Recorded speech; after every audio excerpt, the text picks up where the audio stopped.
Lights go down, the sirens sound. You know what time it is. D-Train. You know what time it is.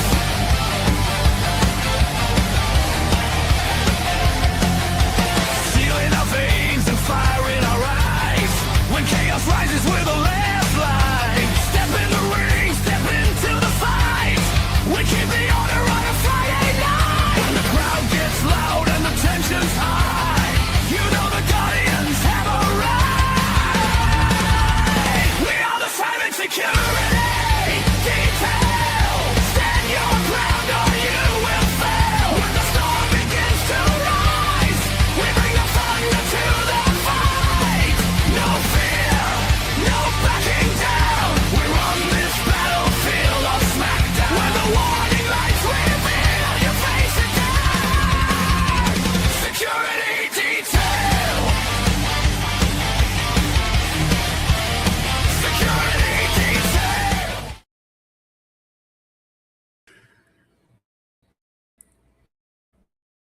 The stars of SmackDown landed in Barcelona, Spain, 2 nights before Clash in Italy. Ladies and gentlemen, it is the SmackDown Security Detail. I am your host, Chris Best here, watching over the show here as we get ready for a face-to-face tonight between Cody Rhodes and Gunther. Tonight on the card as well, we're going to see Carmelo Hayes go one-on-one with Ricky Saints.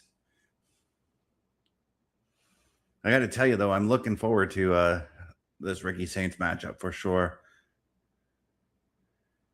Chelsea Green goes one-on-one with Nia Jax tonight. This ought to be interesting as well, as we see Nia Jax and Lash Legend walking into the building. Moments before that, we did see Chelsea Green come in as well.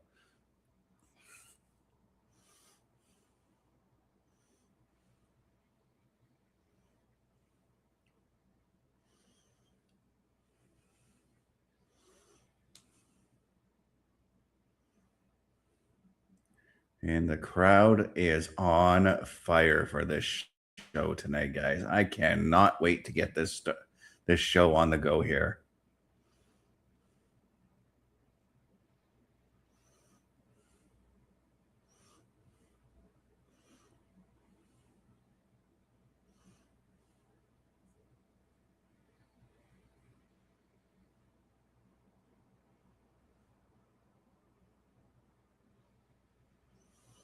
As we got Joe Tessitore and Wade Barrett on commentary tonight. And,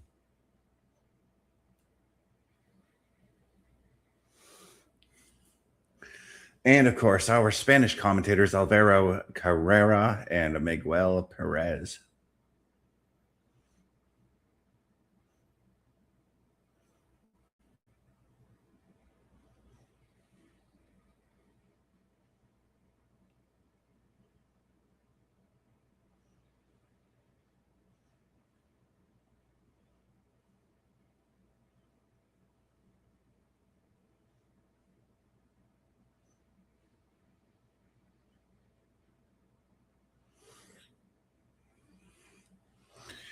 Really cannot wait to see this show get on the road here. As we're taking a look at what took place last Saturday with Saturday night's main event here.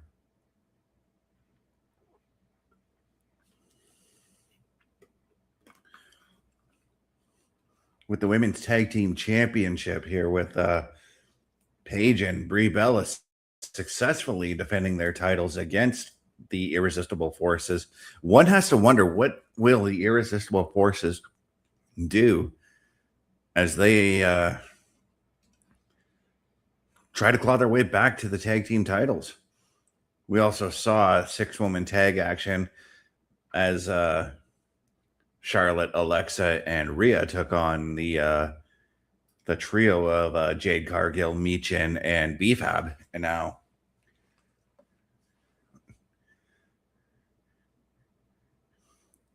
this was one heck of a 6-woman tag match, too.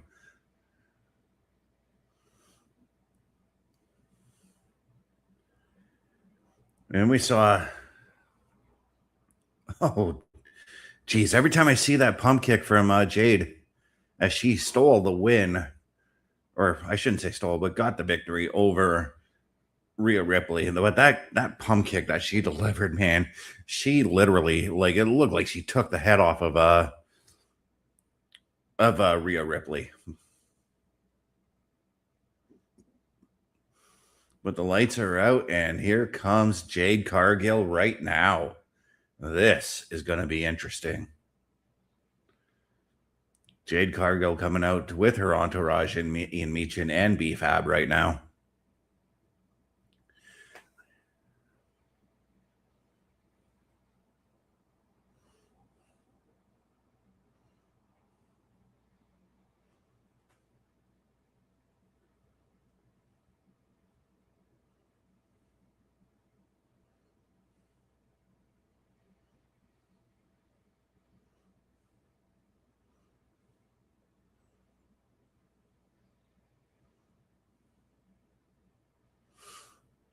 Cargill looks like she's dressed to compete.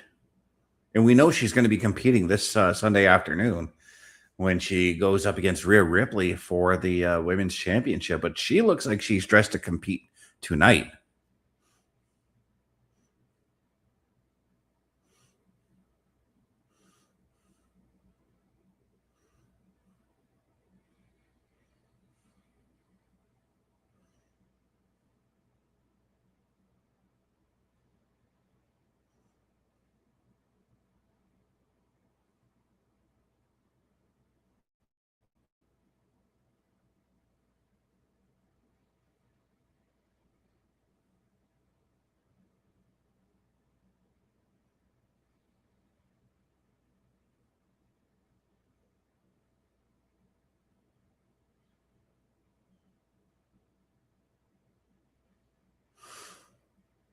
Well, they all got the microphones now. Let's see what has to be said there.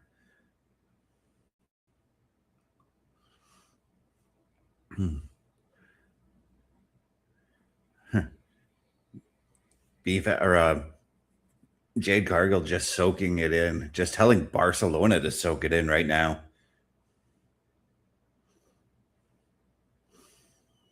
And saying they haven't seen anything like Jade Cargill before.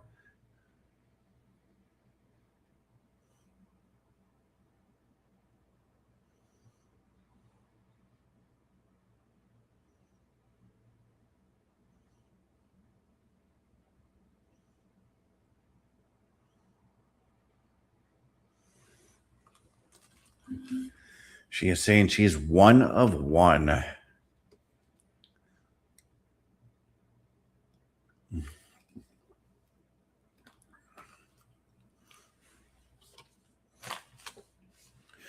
BFAB now saying that this Sunday, what exactly is going to happen is that Jade Cargill is going to beat Rhea Ripley and become the women's champion.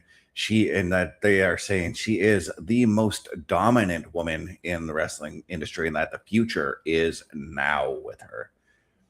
And of course, right now, Rhea Ripley is making her way out, and the crowd is going nuts.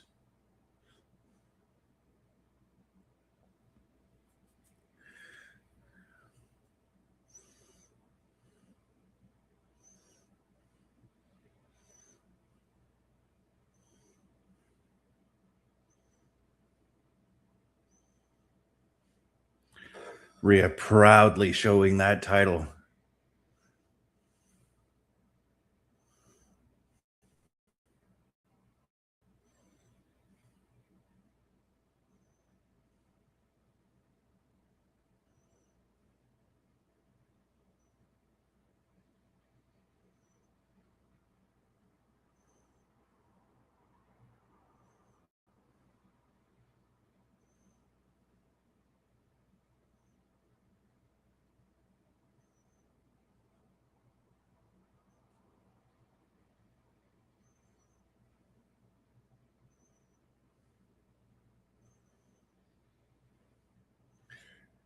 She's just stalking around that ring right now.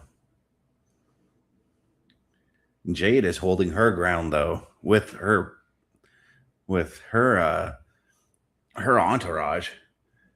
Rhea's out here on her own though. No Alexa, no Charlotte, nobody out there to give her a hand right now because I feel like something's going to happen. Rhea's got the microphone right now.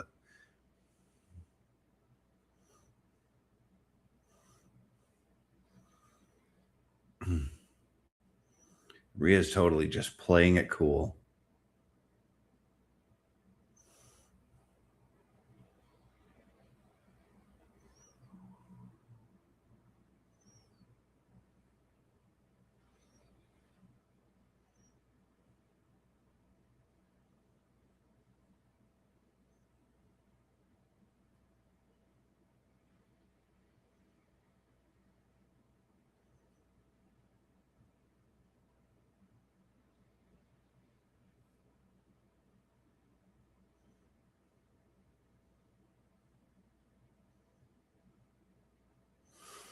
The audience is singing to Rhea right now. Couldn't tell you what they're singing right now, though.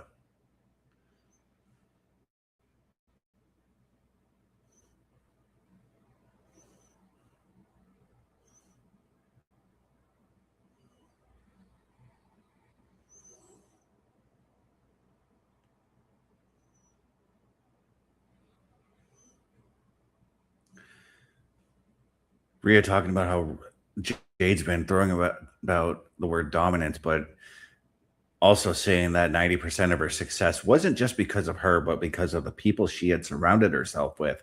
And there's a bit of truth to that because, I mean, you look at Jade Cargill in the tag team title run she had with Bianca, this women's championship, her first women's championship run. Sure, she may have got that belt on her own, but she then surrounded herself with people to help protect that title. But then in a one-on-one situation, just as Rhea said, she beat her at WrestleMania and she could do it again, or she will do it again.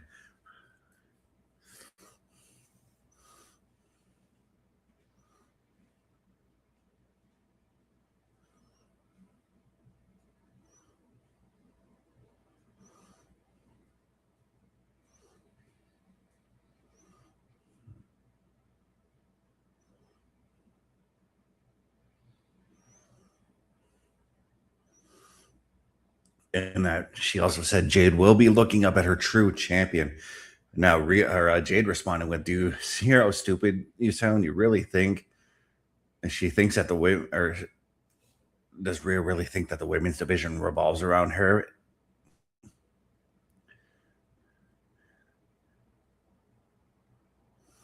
She's saying that Meechin and BFAB are with Jade because they want a piece of power. Oh, somebody else is coming out. Oh, Charlotte. Charlotte is on her way out.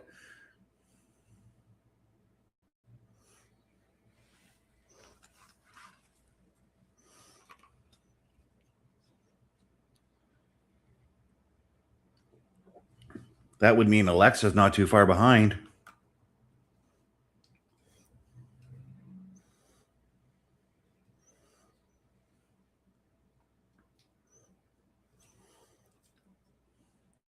Charlotte getting the pyro treatment here.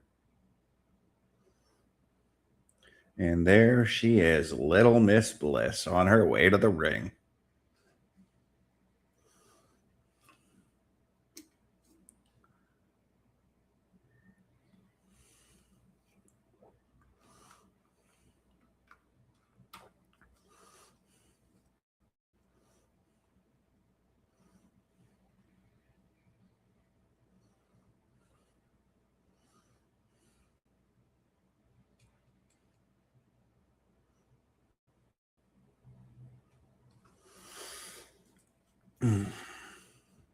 I'm surprised with how long that Charlotte and Alexa have been together that they have not come up with a tag team name. I mean,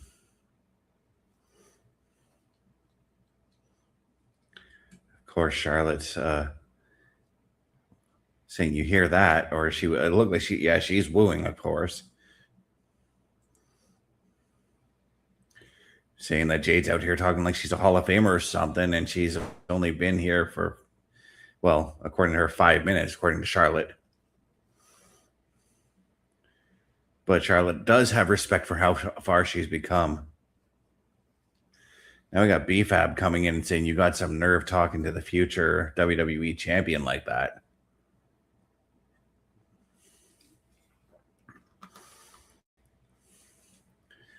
Charlotte calling BFAB one of Jade's accessories.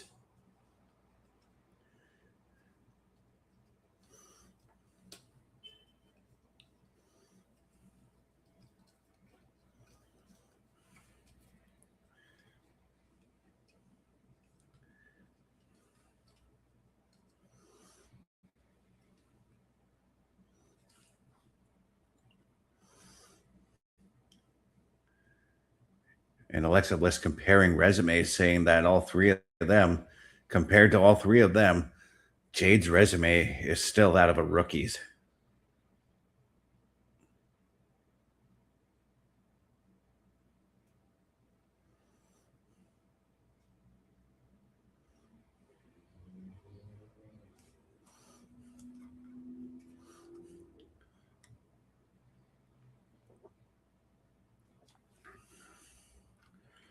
Is this where we're going? Oh, Nick Aldis is on his way out now.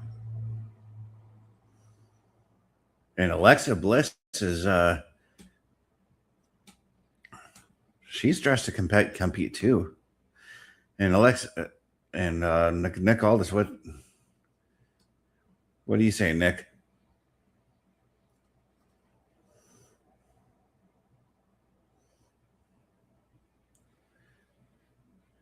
Oh, looks like we're getting our first match of the night. Alexa Bliss and Jade Cargill going one-on-one.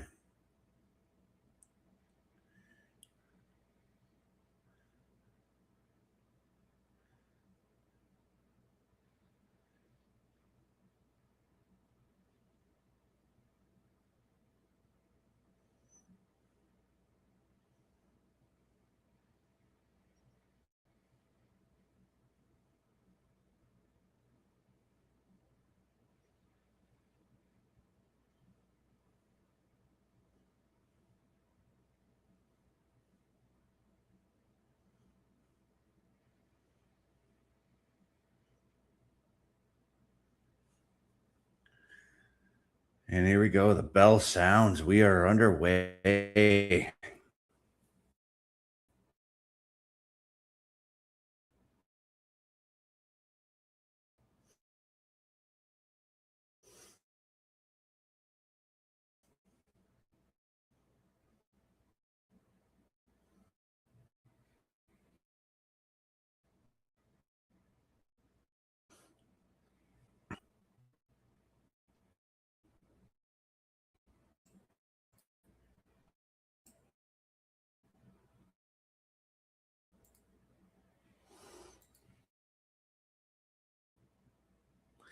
And yeah, right now, Alexa playing it smart by getting out of the ring there. This is Alexa playing her mind games right now with Jade right now.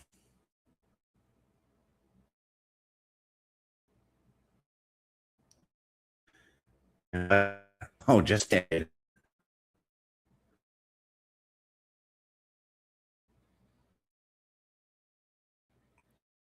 Strength of Jade Cargill is there. Just almost came into play, but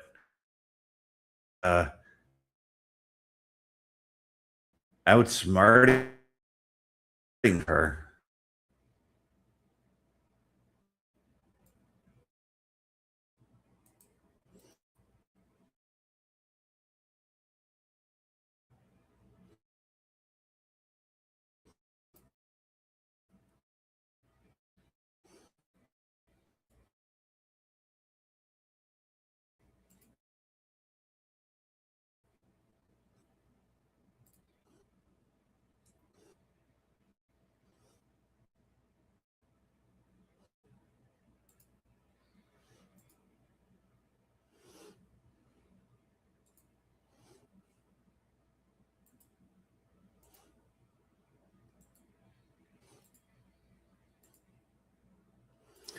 Sorry about that, folks. But right now, Jade showing off her strength right now as she's got Alexa laid out in the middle of the ring here.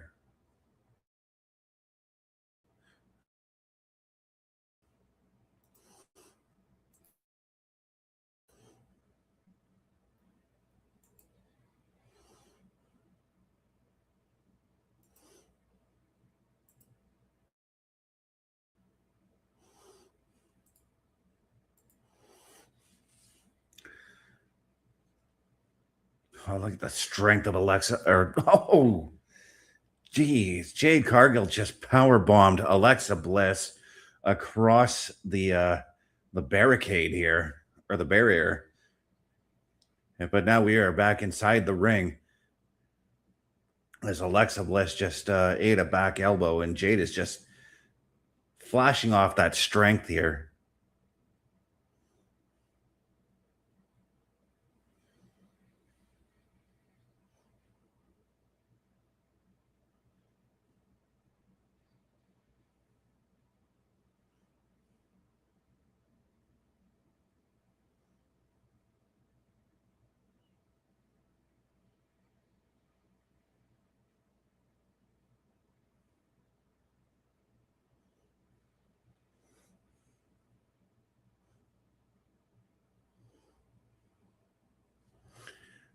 Right. Oh.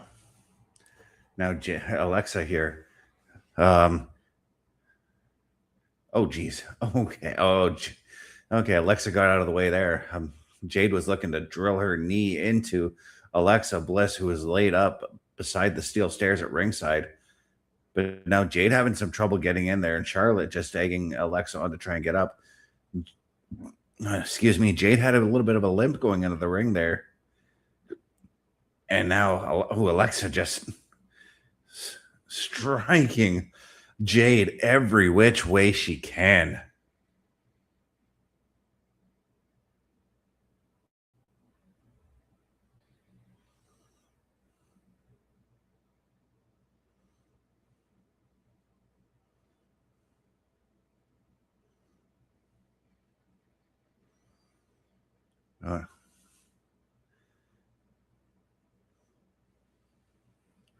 Man, Alexa almost had Jade there. Now, I feel like this is Alexa's, and maybe I'm wrong here. I think I could be wrong, but it feels like it's been a minute since we've seen Alexa in a one-on-one confrontation. She probably did. Oh, and there's Michin trying to get involved there with the referee's distraction, but Charlotte taking exception to that. Rhea too, and now we got four women brawling on the outside, taking the brawl to the back. Jade is left to her own devices on her own right now. And we are going to pause and take ourselves a quick commercial break here.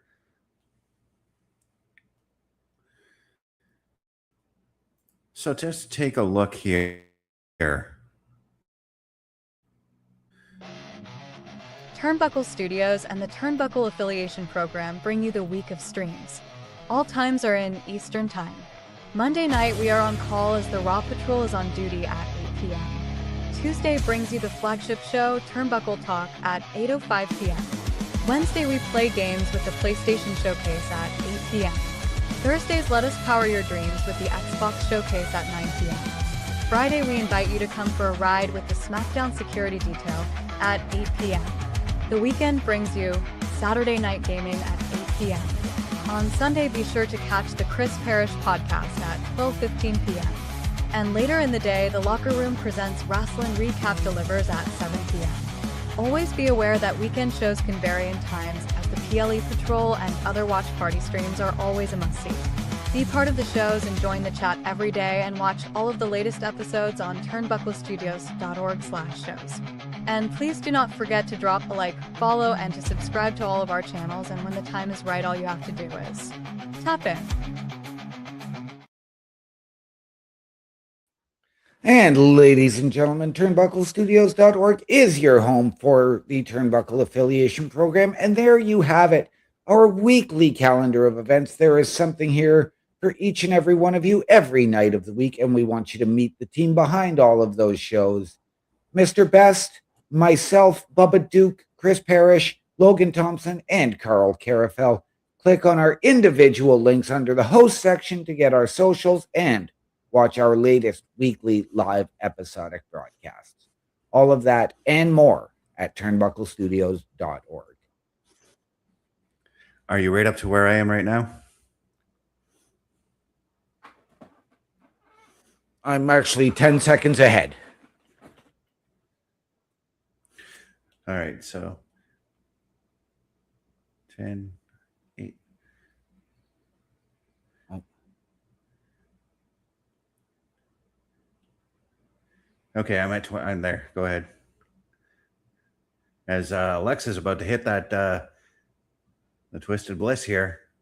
Yep. Oh, and the knees are up. You know what? This is weird because I believe I called for this match like 2 weeks ago. I said I wanted to see this match. Right. And is this just a straight up one-on-one? Straight up one-on-one because the girls, the rest of the girls all brawled to the back. Oh, okay.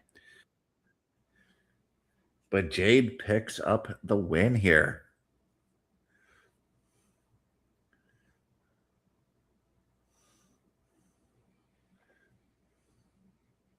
Yes, she does. I didn't get to see any of this match, so let's find out what she's going to do here. What is she plotting? Oh, Jade bringing in that good for steel Alexa. chair. This ain't good for Alexa. No, it's not. Is this where Rhea is going to make her return and make the save? Or Charlotte, for that matter? Right? Or is this... Or I was just going to say, is this Jade putting a stamp on what's to come this Sunday afternoon? Right?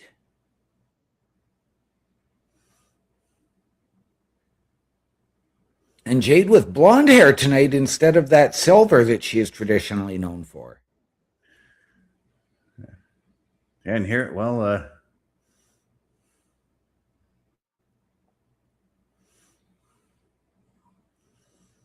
Charlotte and Rhea did make their presence felt. And it seems to me that this relationship between Charlotte and Rhea have now become, they are showing that, hey, we are friends now, you know? Yeah.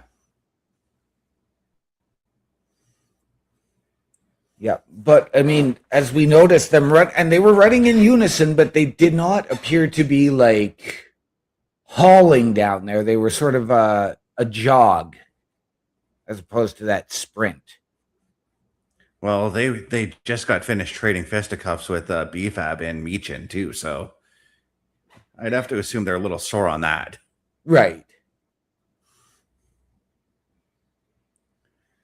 But we're looking at what took place between Sami Zayn, Gunther, and Cody Rhodes last week, and tonight we have Cody and Gunther doing a face-to-face as well. Oh, okay. Also tonight on the card, we're going to be seeing Carmelo Hayes go one-on-one with Ricky Saints. Nice. Also, I believe, Axiom is going one-on-one with The Miz. Yes.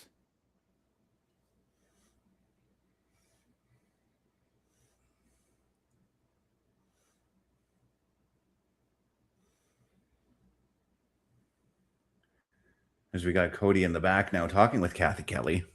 Yes, we do.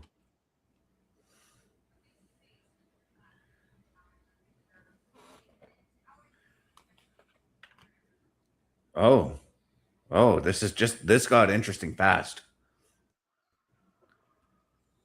As Kathy was asking how he was feeling about the face-to-face, Sami Zayn shows up.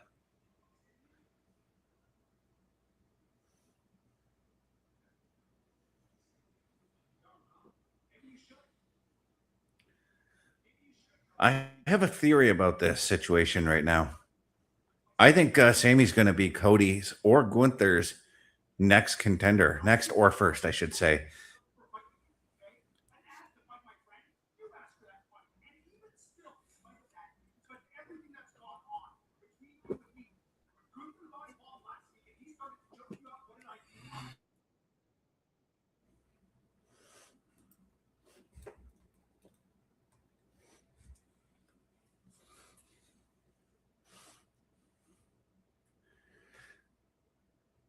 Yeah, but now Cody's getting really heated here. I missed what Sammy had said to him, but now there's a lot of heat coming off Cody right now.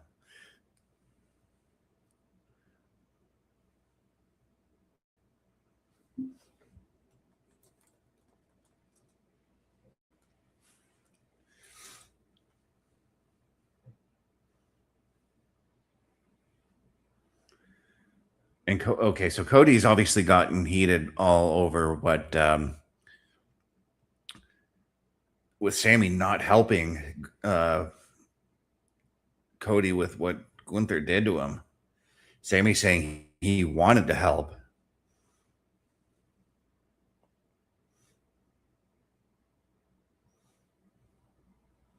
Saying that he realized that the right thing to do was to leave him there so that Cody could learn a lesson.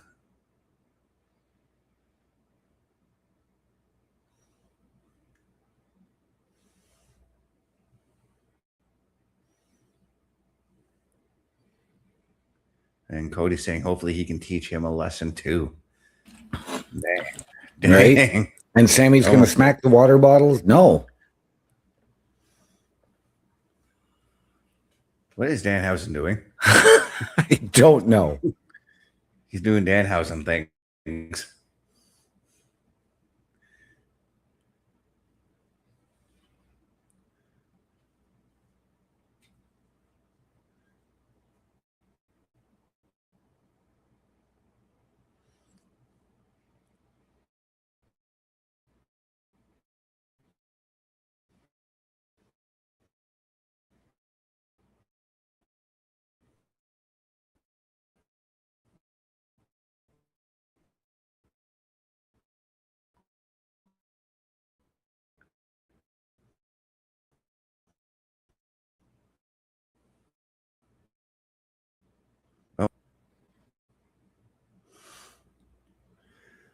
But now Danhausen's taking a bunch of gear. Miz is talking about I'm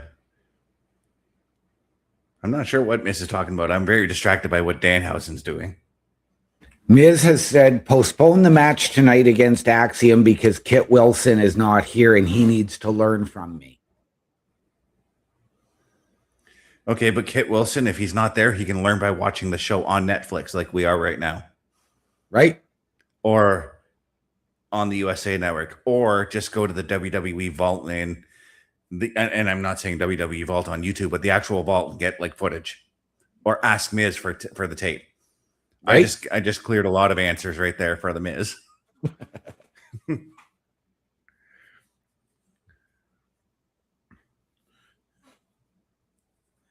But we're looking at I'm seeing some WWE shot. Oh, that's a nice Cody shirt, and that's a nice Punk jacket. Yes, it is.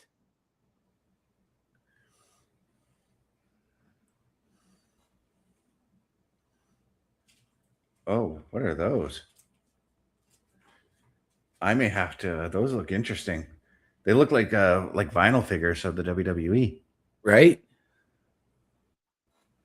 Join the chase.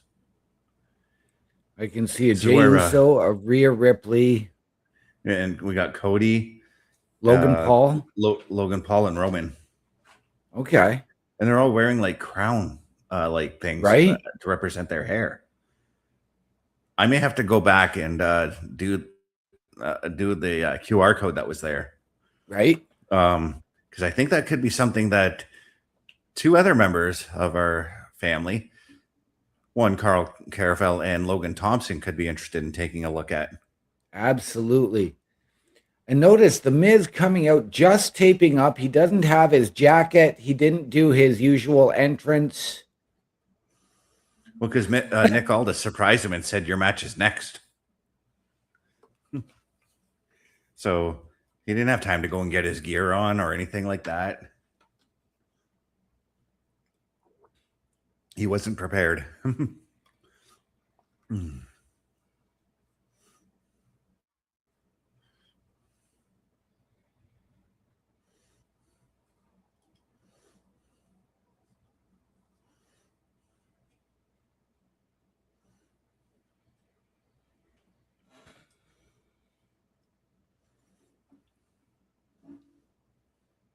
See, he's even doing his stretches. Yep. Although I will say this, whenever I've gotten in the ring, sometimes I would do a quick little stretch while my opponent came to the ring next. Oh, absolutely.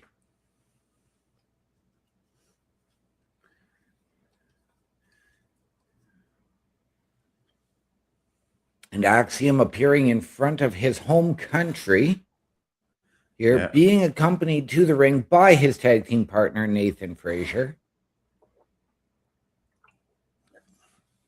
On Nathan Frazier's home continent. Yes.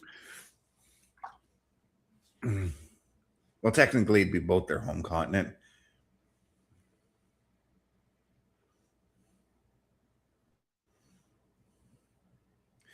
You know what I want to look into is I'm looking at fans who are in the crowd. I see a bunch of them I see a few of them that are wearing Axiom's masks, and it's making me think I kind of want to look into like how much the luchador masks would cost if they do sell them on WWE. I got to assume that they do. They do. But I don't know if they've sold Axioms. I know obviously you can get Pentas at a pretty penny, Rays at a pretty penny. I gotta say, I saw people in the crowd wearing Axiom's masks, so I got to assume that they do. Yeah.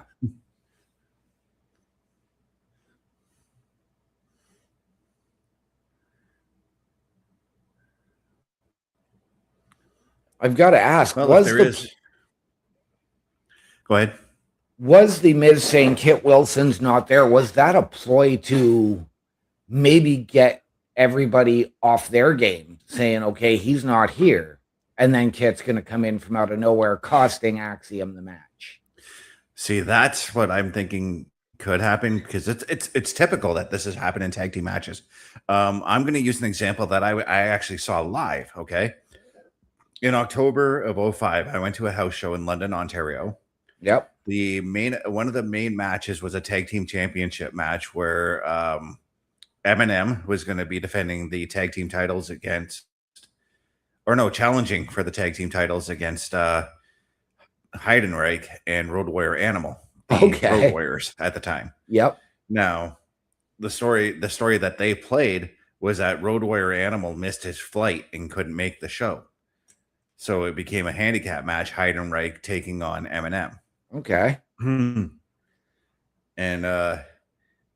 as Heidenreich, there was a point in the match where both men got in the ring. They started beating on Heidenreich, which is weird, but Heidenreich was a babyface, so that makes sense.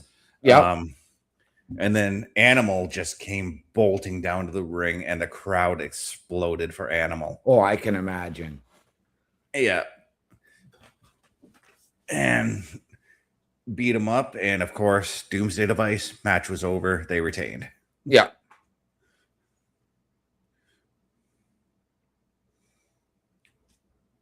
And now we've all seen the photo going around online that Heidenreich is working at Walmart. Good for him. You know, he's at least doing something to keep himself busy. I know he's still sort of in the wrestling business, taking bookings here and there kind of deal, but that's about it. Yep. But I mean, it's the one thing that I've always learned, even in film, right? If you're going to be making movies, chances are 9 times out of 10, you're not going to make it to Hollywood. You're not going to be on the stage accepting an Oscar. Be prepared to have a backup job. Yeah. Like my friend who's a big director all across Canada now. He actually heads up the Directors Guild of Canada now. Okay. He told me that, like, for his first movie, he was shooting the movie and then going to work at Boston Pizza that night. Yeah. As we saw the Miz start to take control of the match, he tried to leave, but Nathan Frazier blocked him, and he kicked the rope on Axiom as Axiom tried to get back in the ring. But Axiom starting to reassert coming out of that quick, brief commercial break. Yeah.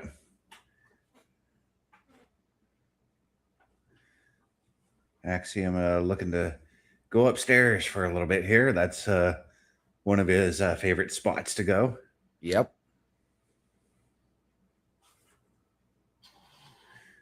How interesting was it, though, that whole Danhausen thing was still going on with the Miz being involved? I think that's still a bit of foreshadowing that maybe Danhausen and The Miz are not finished with each other. I don't think they are. I mean, I just saw a clip from a house show, and it was Danhausen versus The Miz. But you never know. I mean, we know that Danhausen is doing whatever he's doing with those experiments. Yeah.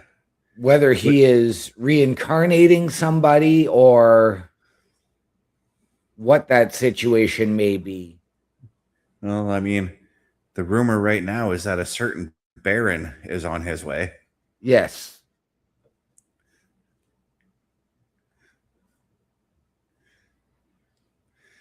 But I will be honest with you, I don't know if I like that pairing. Well, I mean, let's look at, were any of us big on when they paired him with Braun Breaker, and then look what they did there in NXT? We, of course, people are referring to Baron Corbin possibly coming back. And that's possible because there's nothing has been set in stone yet on that one. But as I said, I don't know about that pairing because you got the comedy of Danhausen. I mean, Baron Corbin is actually great at the comedy stuff too. Yes. But I liked the Lone Wolf stuff that he did. Yeah, you and me both. I mean, he did a great job as King Corbin. Mm-hmm. He did a great job as Constable Corbin. Yep. But Side Corbin was awesome too. Yes. And then Happy Corbin when he had Madcap Moss. The variation of the Rings of Saturn being applied here.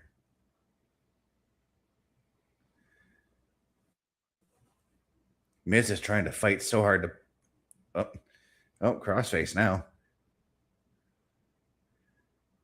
Man, Axiom's innovations just blow my mind.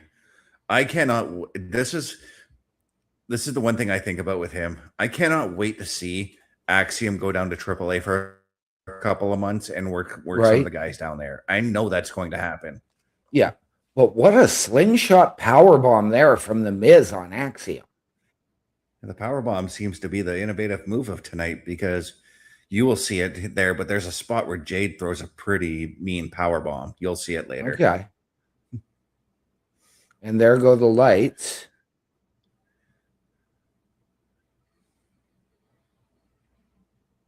Which allow Axiom to get to the top rope and hit that Spanish fly.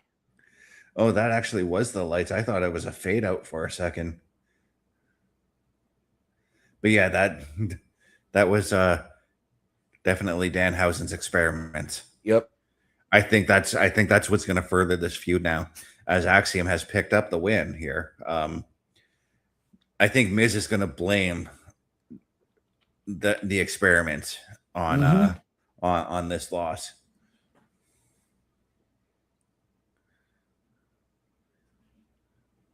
Now, could it be,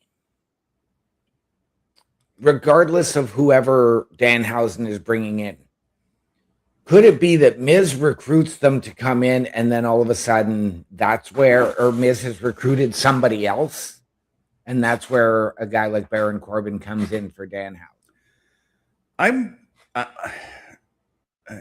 was going to say, I'm wondering if it actually is Baron Corbin, but now that I'm thinking about like what Nick Aldis said about how big that experiment looked, because I was thinking, what if it's somebody who's a little bit soft? That is a very good possibility as well. Because we all know that there have been reports that he's been at the PC. He's been talking with Triple H and Nick Khan. But right now, speaking of talking, we got the tag team champions. R-Truth looking like he's ready to go again.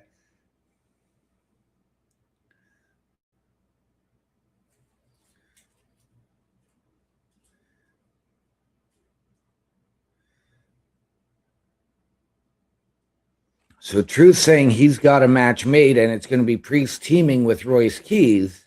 Uh-huh. But Priest saying, no, I don't want to team with him. I'm your partner, not his.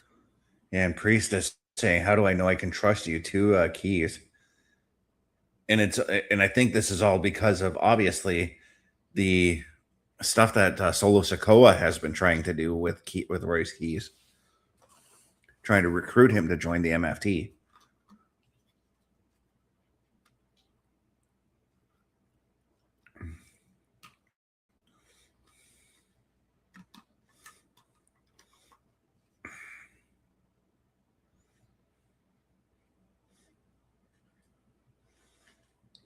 But it looks like we are going to get that tag team action. Oh, now we got Sami Zayn with Candice LeRae. Yeah, I almost said Chelsea Green. No, Truth asked each man if they were afraid of the MFTs, if they were afraid to team with the other, and then said, nope, go and do it.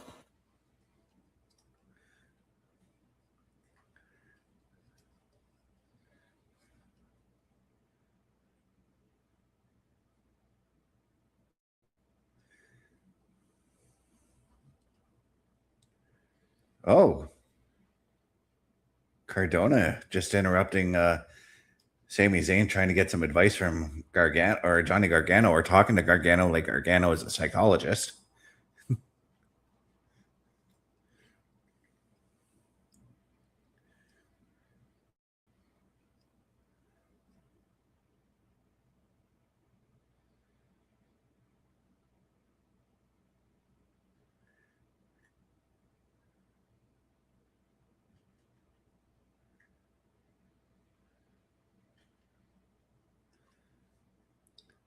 Cardona saying he knows that things aren't going his way, but he's not being a little in the other.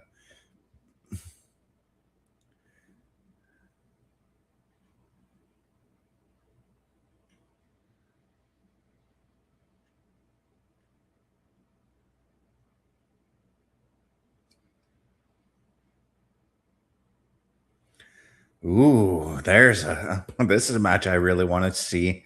Matt Cardona and Sami Zayn make it happen. Yes. But right now, Damian Priest is on his way out. Yes, he is.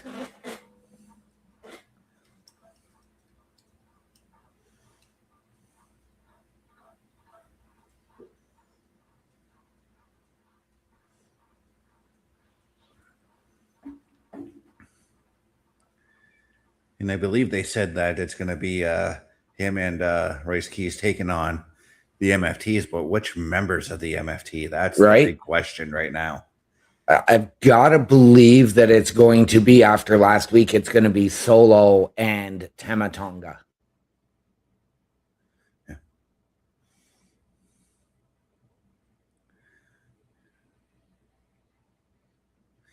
And this is where, if you're the MFT, not only do you have to worry about one half of the tag team champions and Damian Priest and Royce Keys, and it is going to be Tama and Tala taking on them. But you got to keep your head on a swivel, because Shinsuke may want to get in there and get some revenge on his own. Right.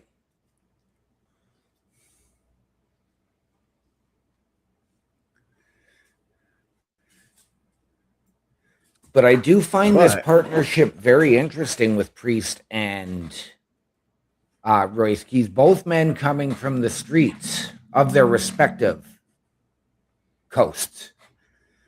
And speaking of teammates, we could use some more teammates over here at the Turnbuckle Affiliation Program, so take a look. A Turnbuckle Affiliation program is looking for more people. If you have passion level for pro wrestling, sports, video games, or something else, then Turnbuckle Studios is the place to be.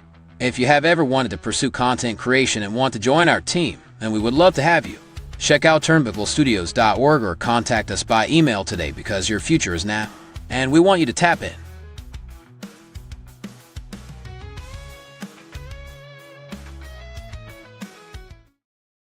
And ladies and gentlemen, once again, turnbucklestudios.org is your home for the Turnbuckle Affiliation Program. If you have ever wanted your break in podcasting, content creation, or to help us behind the scenes, hit that join button. Email us your credentials. Tell us how you can help us, how you believe we can help you. We will sit down as a collective and find the right fit. All of that and so much more at turnbucklestudios.org. As right now we were looking backstage and we saw Charlotte checking up on Alexa. Now we've got Charlotte and Rhea talking to each other.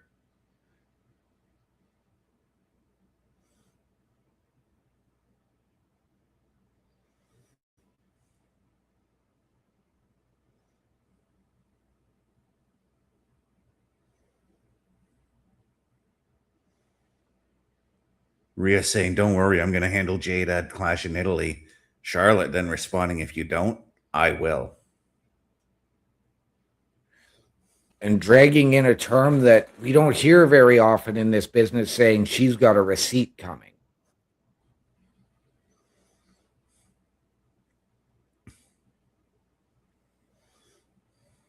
And very weird to not see Damian Priest come out for this show in his traditional trench coat.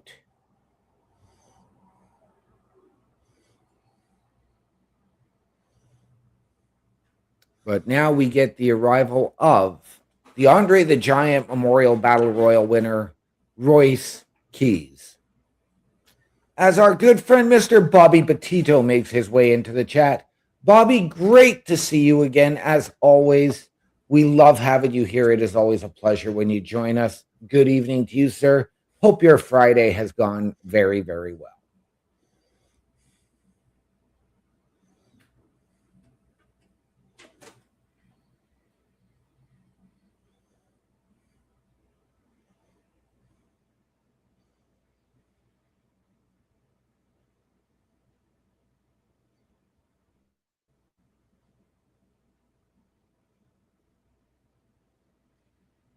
Bobby's saying, yes, he has had a great Friday. That is fantastic to hear. Mm-hmm. And thank you, as always, Bobby. Everybody, be like Bobby. Like the videos on YouTube, comment, and subscribe. And if you like what you see, tell your friends.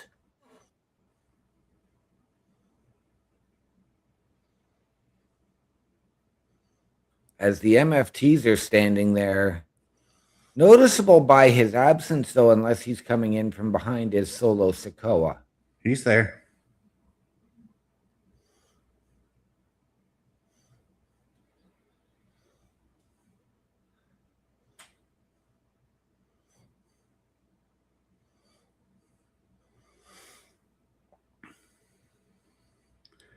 So I'm going to say this about the Titantron here.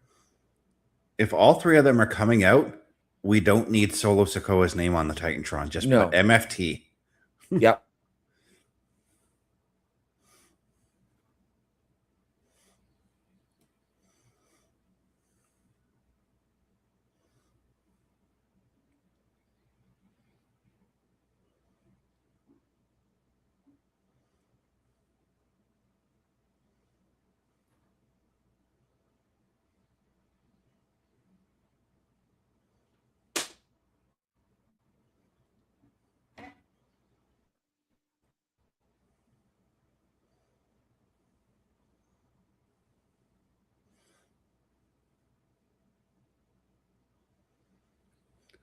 And Bobby, my day is going well, a lot better than it was yesterday. I'm still on the road to recovery, but a lot less painful than yesterday. Yep, I can imagine, my friend. I'm glad to hear you're on the road to recovery. Bobby, my day was actually pretty good. It was quiet. But I'm here and I'm watching SmackDown and I'm doing the security detail. Yeah, we got two big hosses trading blows in the ring right now. Yes, we do.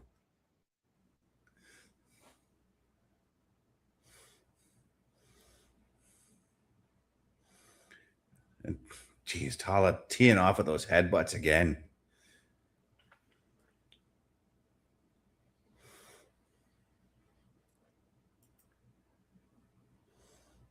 And Tama taking the tag in.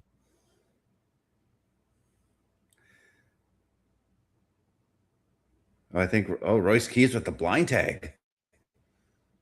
He was holding his hand out for a tag anyways when they got to the Yes, he corner. was.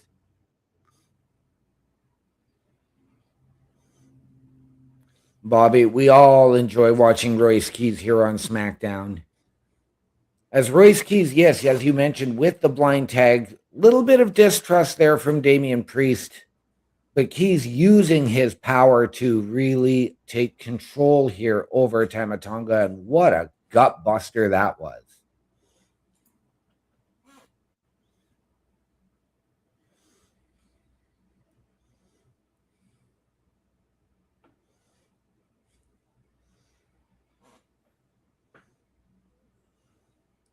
Oh, beautiful power slam there. Shades of Cody Rhodes, Randy Orton, Gold Dust.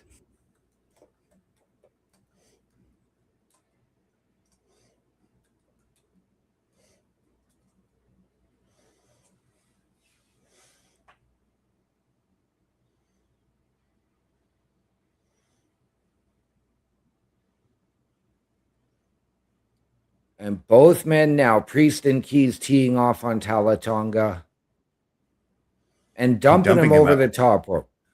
Yeah, dumping him out like it's a Royal Rumble match. Yep, and Tala landing on his feet, much like The Undertaker and Damian Priest does. Now we're back to the in-ring, and Tala's just they're trading strength for strength here with Talatonga. That's what's happening. And Tama Tonga with that sliding clothesline to the back of Royce Keys' neck.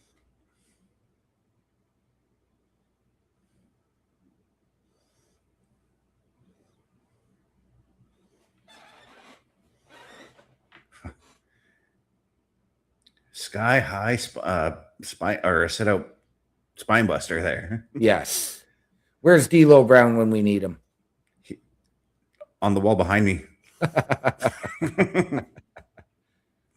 And Royce Keys able to jump over and make the tag to Priest, who is now just laying those stiff forearms into the face of Tama Tonga. I think that's the thing with because I've noticed that when Damian Priest is wrestling the Samoans, or at least especially over the last little while, he's been going a little hard with them, and I kind of think that the Samoans would expect that of him, you know? Yep.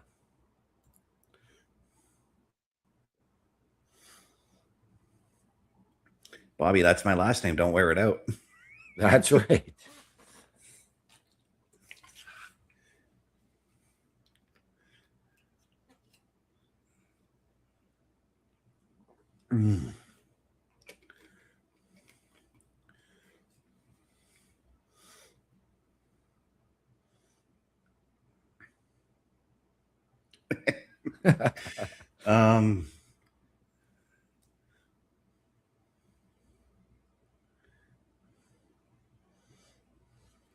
Solo in that chair, sort of just surveying the action as we usually do on Friday nights. He appeared to be slinking closer to Talatonga, but Priest on the top rope here. Oh, the flying clothesline. Shades of Kane with that. Right? And Talatonga in there to break up that pinfall, but right back out. Did I just see Solo connect the spike there? Yep. Oh, and here comes Truth.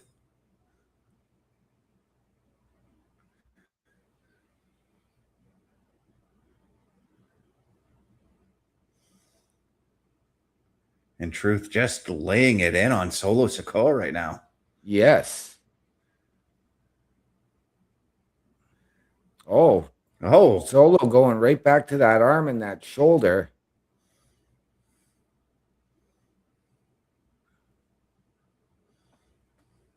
He's preventing Solo from it, but getting attacked from behind by Tama Tonga. And there's that choke slam of Tala there. Yep, leaving Priest all alone and eating that choke slam and the 1, 2, 3. It's as easy as MFT.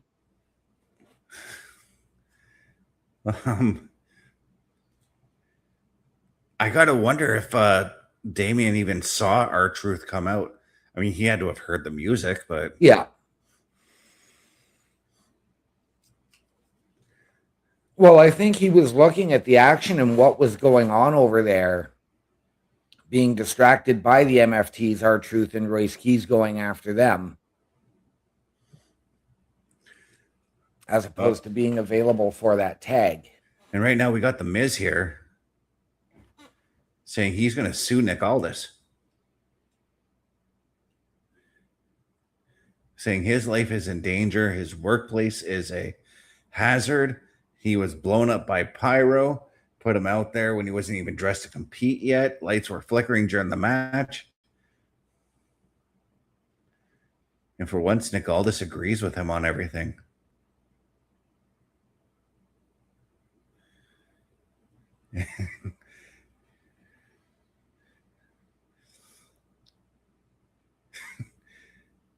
Yeah, how dare Miz interrupt Danhausen in his experiments?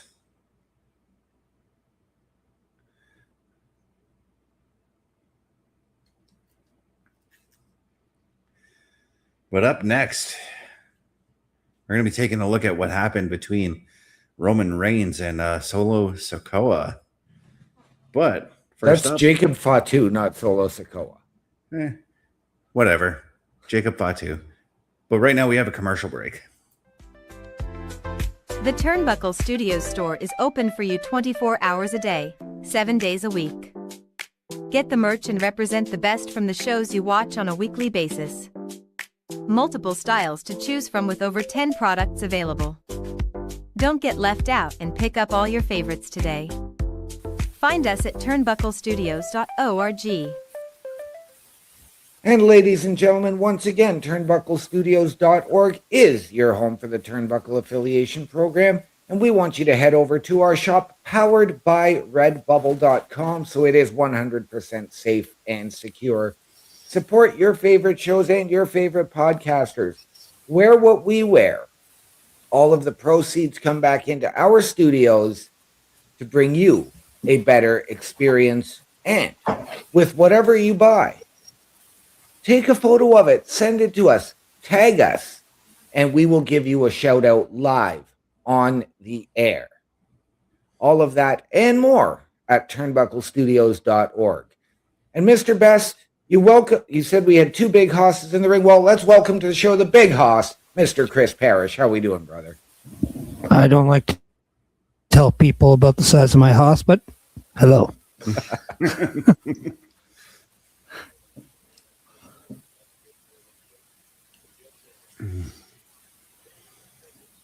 As we're looking at the history of Roman Reigns and Jacob Fatu here,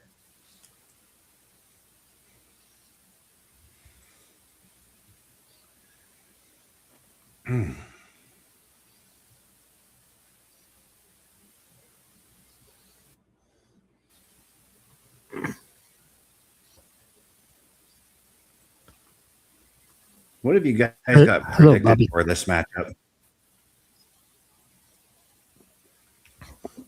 I hope Jacob wins. I think the landscape is a lot more interesting if Jacob walks out with the title.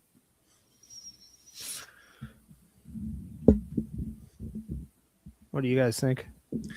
I'm actually on that same boat. I agree with you. There's going to be a definite change, a changing of the guard, I think, in this situation. Yeah. I think that if Roman wins, it's got to be the finality to all of this. If Jacob wins, I think you still got to have that finality to it and let somebody new step up, whether it's Jey Uso, whether it's somebody else that may have drawn the ire of Jacob Fatu. I do have a couple scenarios that it would be interesting if Roman does win, but say the Usos play a huge part in helping him win. There's still a little bit of sympathy on Jacob Fatu. Yes. And he's only doing this because Roman can't beat him by himself. And this would have been twice because he used an exposed turnbuckle the first time. Then it would be by an Uso help. So I would see an escalation to that. And then maybe see if we bring in people for Jacob. But it does also feel like we're running it back with, Solo and his bloodline against Roman and his. And it could get repetitive. And then we could also look at what happens if we see Jacob Fatu have the Usos turn on Roman, which I know is something you've talked about, OMD. Yep. Something I've talked about. Something we've all talked about. Yes. But I don't know, I think this is the problem you ensue when you put the title around Roman's waist and you bring the family back into the fold. Yes. You're always going to resort back to this. But we've seen a guy like LA Knight, who has really been getting in the face of the Usos. Is this a chance to push LA Knight into that title picture? Only Well, this is if why I he think is to LA. win King of the Ring. Sorry, I was just gonna say what you said. So Okay. This is how we know we spend too much time together, when we just say the same thing. yeah. I mean, I already said it. Like, even before LA Knight announced that he was going to be the King of the Ring, or in the King of the Ring, that he was one of my early picks to win it.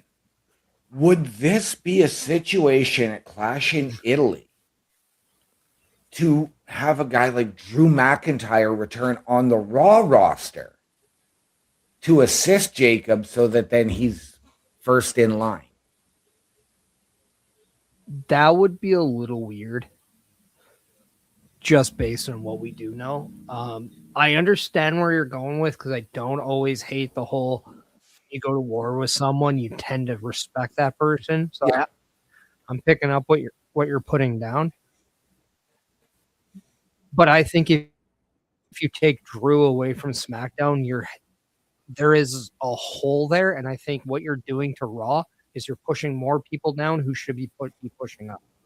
Okay. And like you mentioned, LA Knight. We can talk about Finn Balor. We could even talk.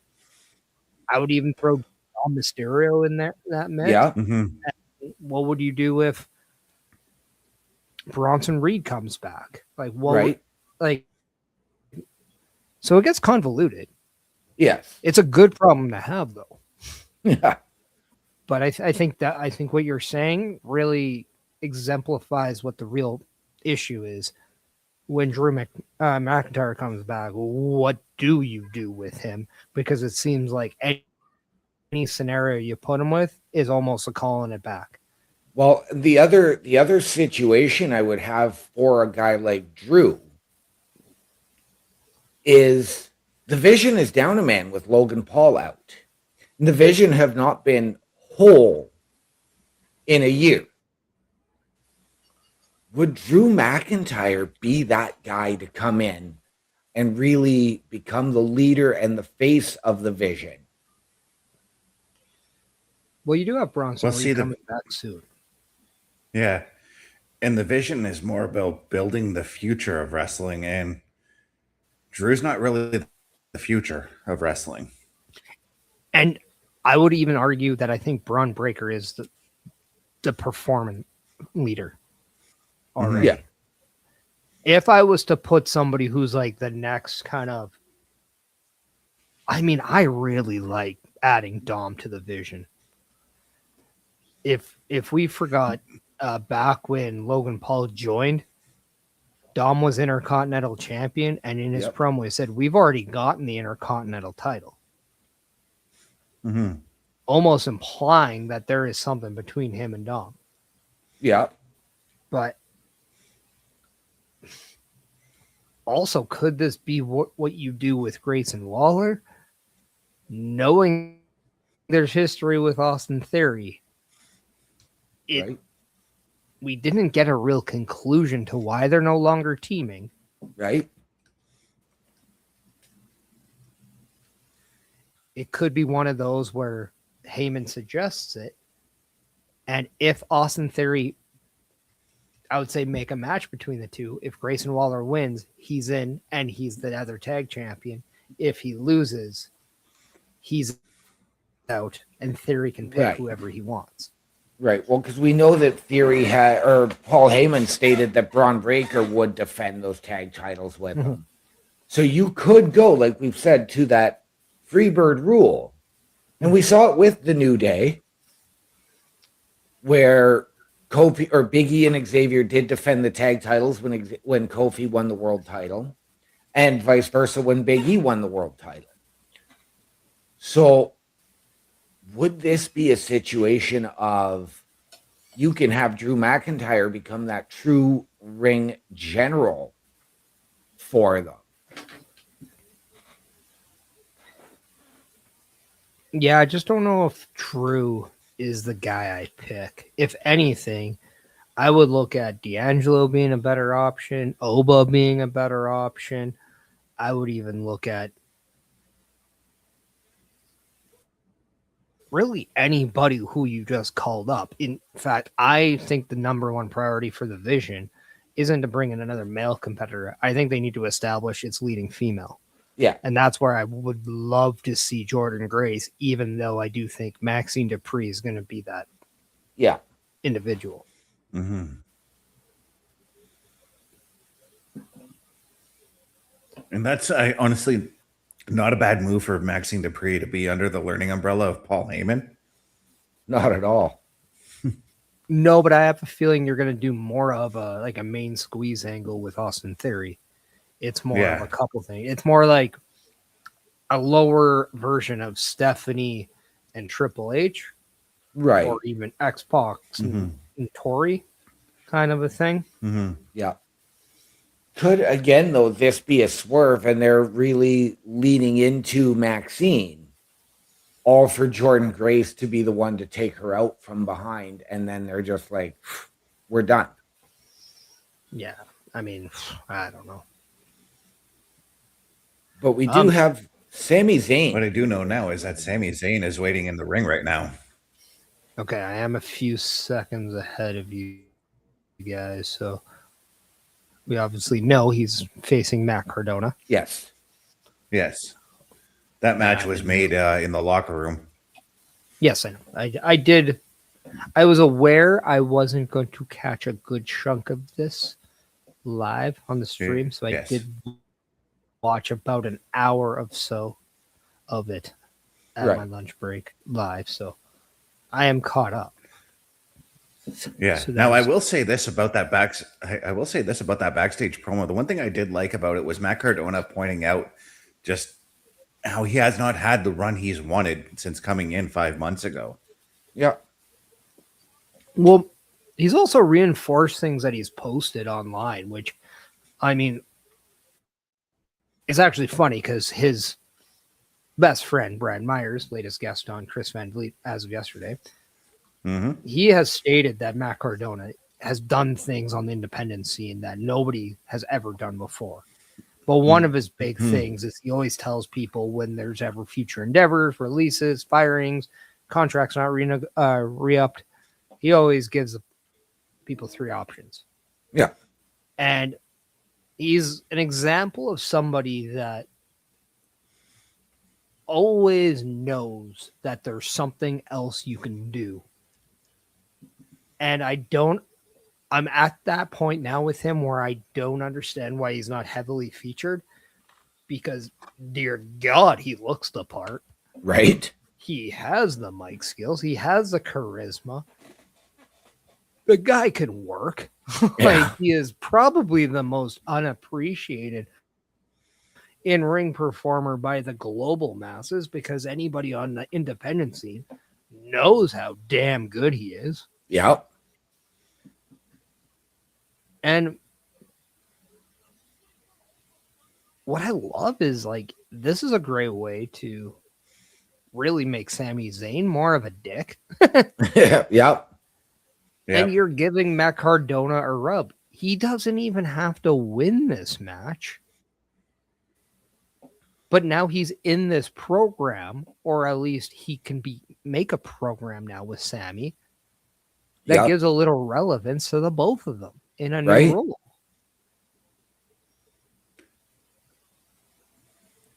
Now, Mr. Best said it earlier that he sees Sami Zayn as the next challenger for either Cody or Gunther. Do you see things that same way, or?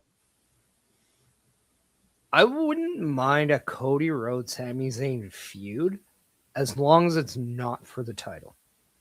Okay. It more I than would likely love will be, to- though. I would love to see Sami Zayn cost Cody Rhodes the title Okay. at Clash in Italy. Because now you're off to the races. Not Yeah. only did he not help him against Gunther last week, but he took it a step further. And when he says, no, that's my decision because you might be the golden boy, but this isn't like just he's not about picking for gold or like whatever, right? Like Sami Zayn shouldn't care about the labels that is put on other people. What he should worry about is how to scratch them off. Right. And I think if he has that kind of motivation by any means necessary, Right. Now, yes, nation domination. we know that starting next week, starting on Monday, the King and Queen of the Ring tournament starts. Yeah. We all had initially Sami Zayn pegged to win the Royal Rumble this year and challenge for the belt at WrestleMania because of the Rumble in Riyadh. Well, last year, Sami Zayn, I believe, made it to the final where he lost in the King of the Ring. Could Sami be that dark horse to win it this year and get that title match at SummerSlam?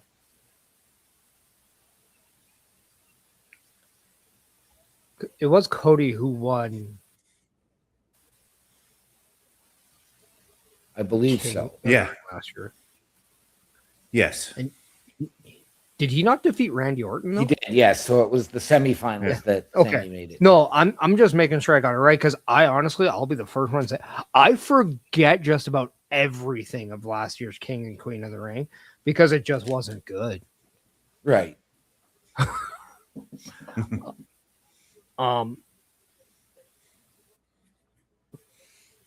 So I would love to see this match once again in the first like qualifier of the tournament. Say he does cost Cody that. Cody then costs him that match against Cardona. Cardona moves on. right. Well, and I was going to suggest this. Would this be the ideal time if Sami costs Cody and Cody's doing whatever you get that program? Would that be the ideal time to bring Randy back and have him and Sami target Cody together? Well, Randy already said he's taking the summer off. Yeah, but that could just be like, hey, yeah, I'm taking it off just so you guys don't expect me back, and then boom, he's back. Yeah. Yeah. What I would like to do is I would start putting together your War Games match, which I do think it should be SmackDown for the men this year.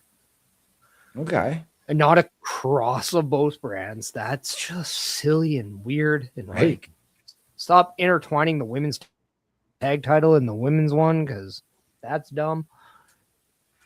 But it should be Cody versus Sammy's team, right? I would love to see this is where you can bring back Drew. Drew knows there's a conspiracy going on. Sammy is just that guy. Randy could then join there. That's your three that right there. You could bring in Ricky Saints on that front. There's a 4. And then you got Cody. You can have Gargano. That could be your 5. Yeah. And then you can go Cody, Cardona, Mello, Trick. Royce. Yeah, and Royce. There you go.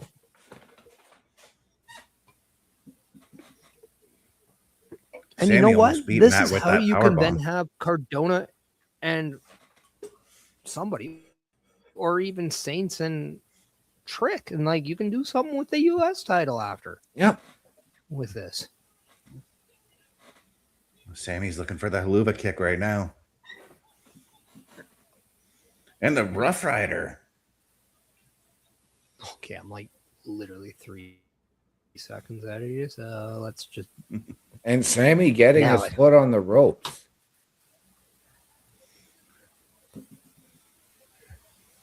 But what I love though, what they're doing on SmackDown, and they're slowly doing this. Now Royce Keys, where we were wondering, where has he been? Why isn't he doing anything? He's been on the show secretly every week for the last 4 weeks? Yep. And now he's a mainstay. Yeah, and he's featured in prominent stories. Yeah. Now we're seeing Cardona being inserted. Yeah. We've slowly seen Ricky Saints get inserted. We slowly started seeing Blake Monroe getting inserted. Yep. Like, SmackDown's kind of feeling pretty damn fresh now because of how many new people are on. Yeah, and this is what I wanted to say to like the people online complaining about Royce Keys not being featured since the Royal Rumble until after WrestleMania. The same thing with Matt Cardona, who came in a couple weeks before that. Just wait till after WrestleMania because they came in at a time when things were already set in stone for WrestleMania. Yep. Yeah, that's something I've been saying for like the last 3 years because people just don't seem to have the patience of understanding that companies like WWE and WrestleMania are a little on the, oh yeah, they've known what they're going to be doing for quite a while. So yeah, we'll bring in people to keep that build up fresh and everything. Yeah. And then right when we have that fallback and that WrestleMania hangover, guess what? We'll close some stuff off and then we'll smack you in the face with the new stuff. Yep. And then we're off and running till next year. Yes. As Sami Zayn has picked up the victory, defeating Matt Cardona. Yeah, Matt Cardona got a smack in the face from the haluva kick. Yes, he did. What I've been liking about this episode so far, though, you've been seeing some of that old, like more old school meets new school in terms of how they pan the crowd reactions. Yep. Like it reminds you more of that like Attitude Time where like Stone Cold would come out and they would pan the side of the crowd who are going crazy.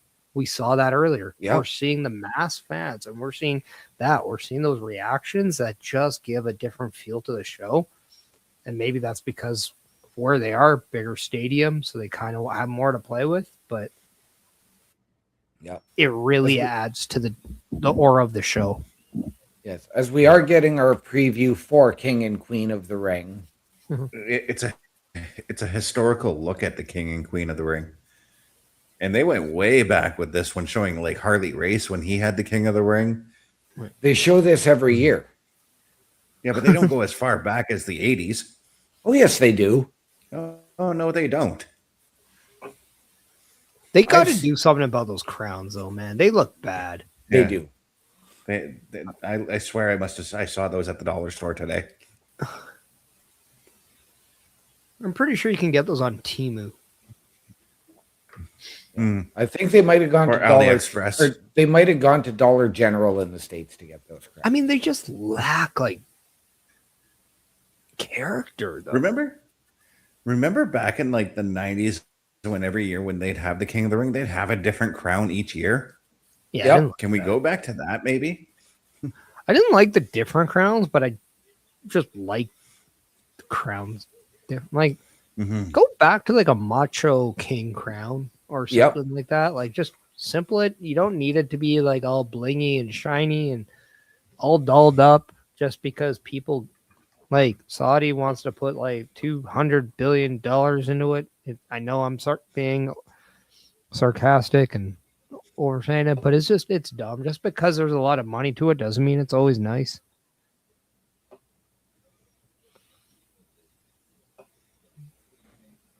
That arena doesn't actually look big on that shot. No, it doesn't. but it does look like you fit a lot of people in, but it just looks like Yeah. it looks like one of those arenas where it doesn't matter where you sit, you have a good view. Yeah. And like I would appreciate like that's probably like a great place to watch an event.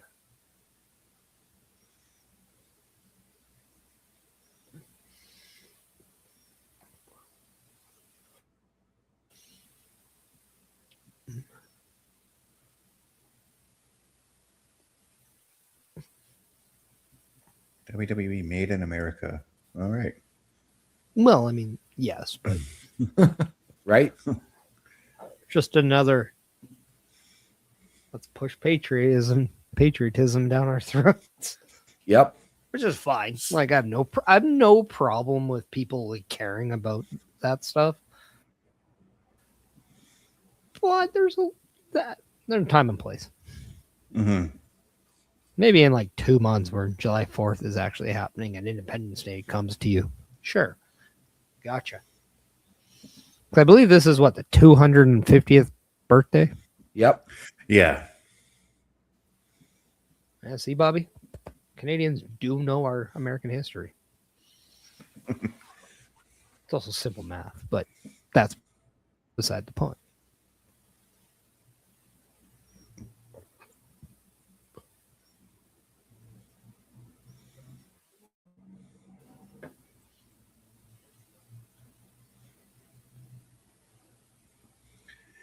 Yeah, we got Nick Aldis again asking Gunther to keep this face-to-face civilized tonight.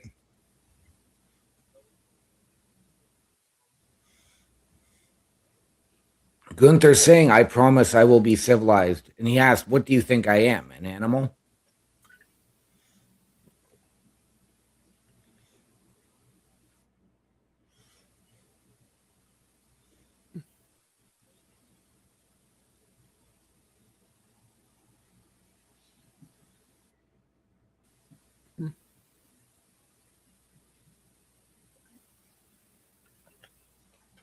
Now,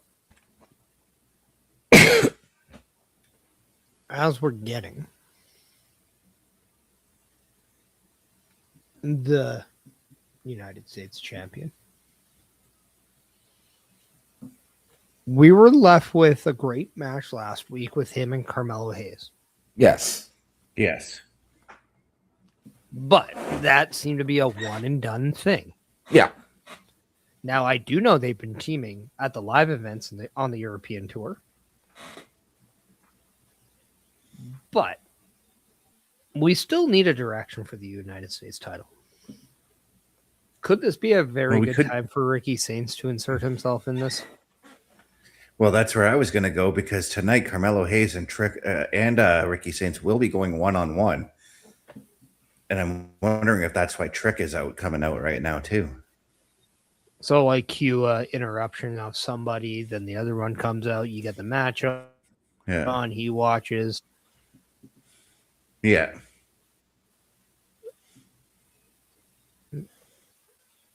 I mean, it was announced at the start of the show that we're getting that, but maybe that's where it still leads into that, you know?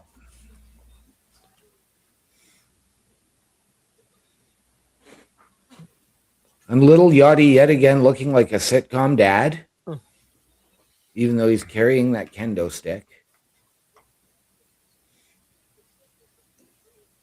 Lil Yachty has actually been training at the Performance Center. Yes, he Yes, has. he has.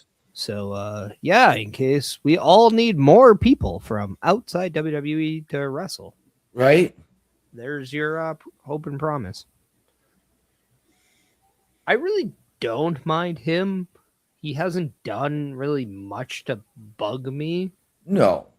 but I do feel he somewhat takes away Trick's shine just a tad.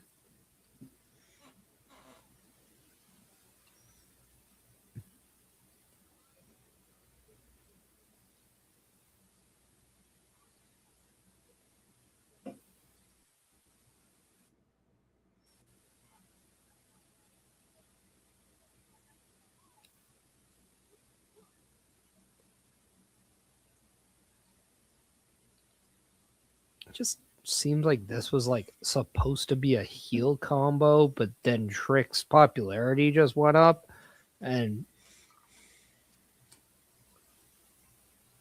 here we are. But I just don't feel like we care about Lil Yachty enough where it Right. computes to the popularity of Trick. And we hear the crowd chanting, "Whoop that Trick." And now Trick has the mic.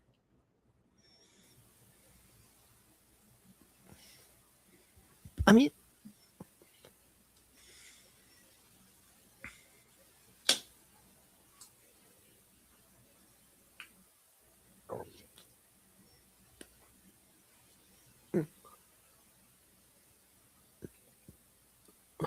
I love with this chant.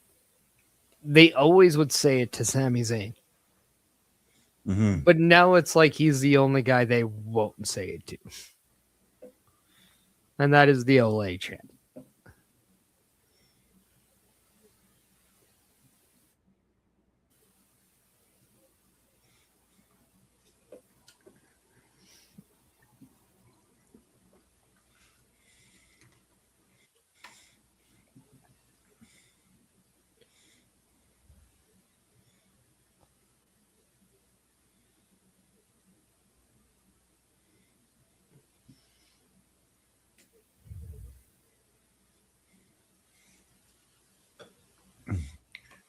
And Trick saying there hasn't been anybody in the past 6 months that has compared to Trick Williams.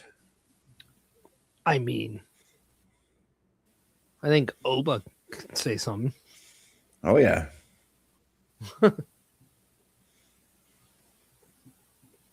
And Trick Trick has Williams just declared declared- himself for the King of the Ring tournament.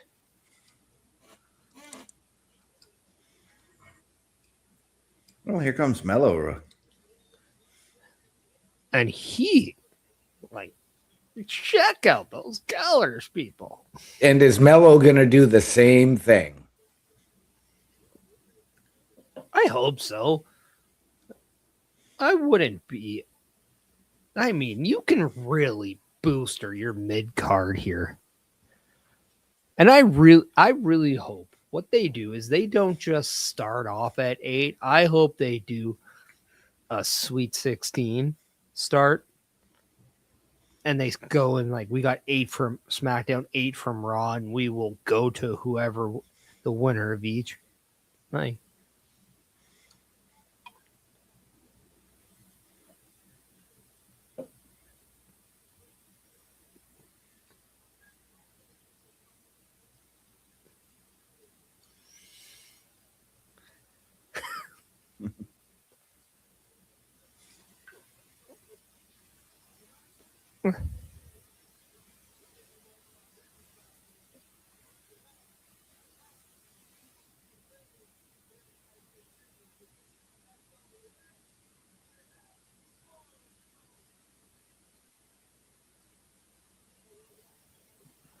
yeah, I don't know if that's going to stick. Yeah, I don't know either. Ooh. That was a good line.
I mean,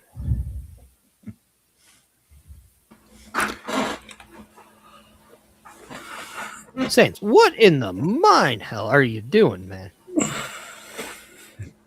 I like where you were coming from with that 16 Sweet 16 roster for the King and Queen of the Ring. I really hope that it's like that. I don't want these triple threat matches. I wish that we could go back to the King and Queen of the Ring, or the King of the Ring being a one-night tournament as opposed to spread out. Hear me out. I wouldn't not mind a triple threat match for the King and Queen of the Ring. However, screw the 16. Let's do 24. Let's do SmackDown 8. Let's do Raw 8. Let's do NXT 8. And NXT could also have AAA. They could also have TNA. And then for the first time, we're doing triple threat from an individual representation on each of that. Boom. Yeah. Now that would be different, and that would be fun to watch. Yes, it would. But Saints, come on, man. Like you're wearing black and gold on the vest, which is very good. That was a smart choice. But this blue and white and black that you're doing on everything else, like, did you forget to, like, did you just make a packing error when you were traveling to Italy, or like what was going? I know they're in Spain, but Oh, Trick just slapped the taste out of Ricky Saint's mouth there.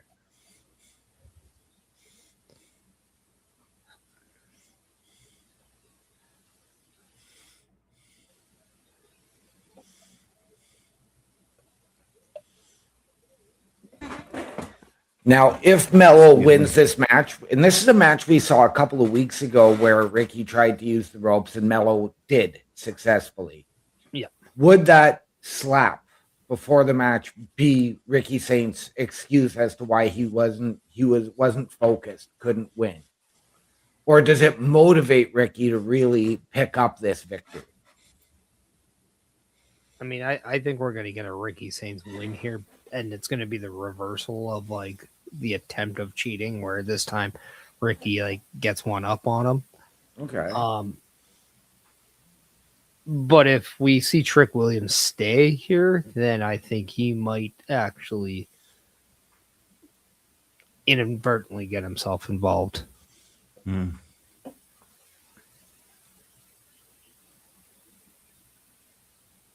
mean, it was just a slap. Like, wrestlers don't like get totally rocked from a slap.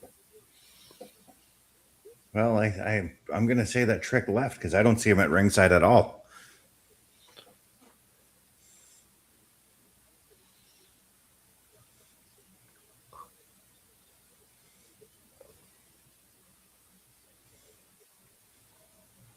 Well, thank you, Bobby.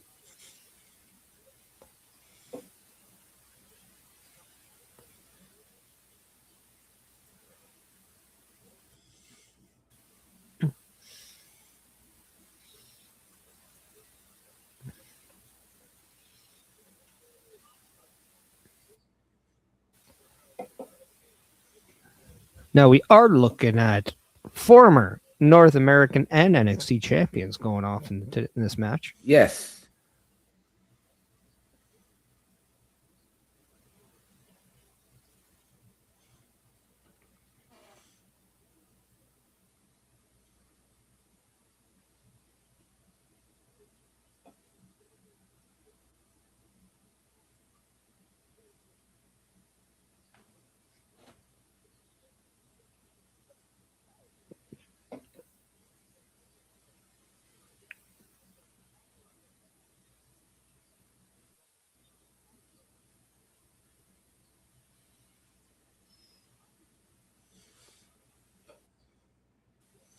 And Ricky just Not- teeing off on Mello right now.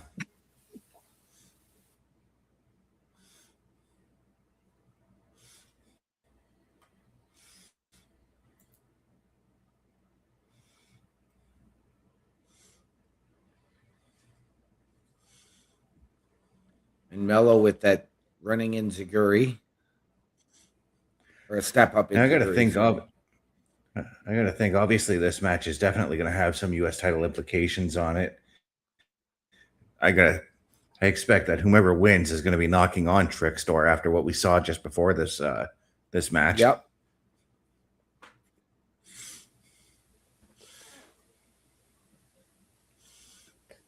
But again, we have to bring in the Ilya Dragunov factor, and there's a guy we haven't seen in a little bit of time now. Who has history with everybody, like with Trick, with Mello. Do we see him interjecting himself into that title picture? I was wondering if we could see him possibly move into Raw and being a Vision member. Okay. And it's like almost like a hidden weapon kind of a deal. Right.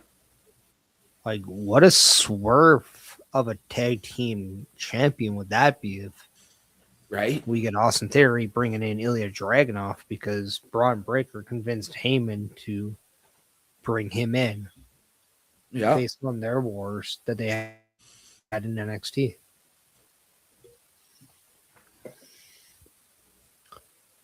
So I'll be the first one to say it. I kind of feel like Ilya Dragunov would just be in the way right now if he comes back on SmackDown, and I don't want him to be in that position. Right.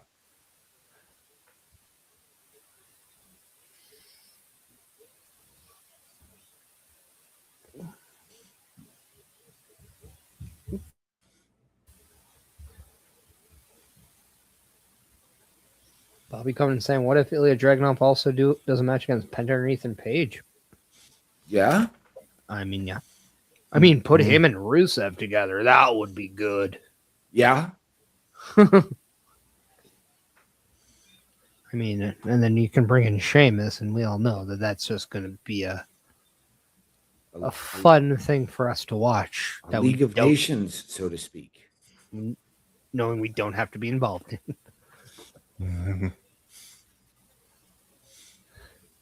I mean, I still selfishly want Brock Lesnar and Ilya Dragunov, but that's just me. I want them to bring back Pete Dunne and have him have a match with Ilya Dragunov again. Okay. Yeah, Pete Dunne's been missing for quite a while. Yeah, same with that Tyler Bate guy. Put all three of them in a triple threat match and just take my money. What a DDT there from Mello off the second rope. Right? That was just smooth. My brain is still trying to register that just happened.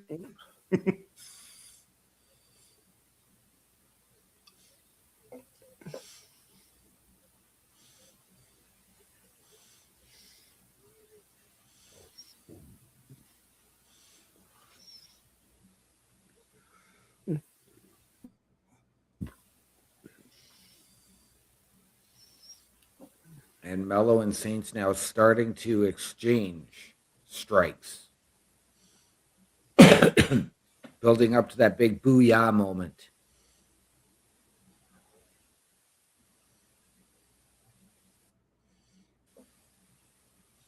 Jeez.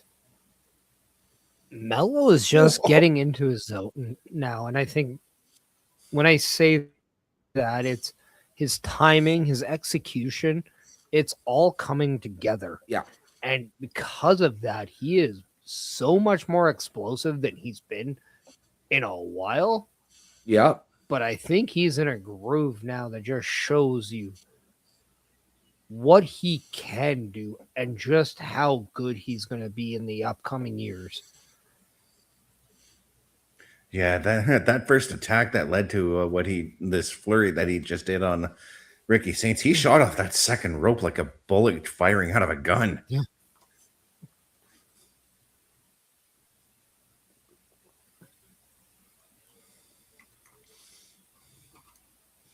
Oh.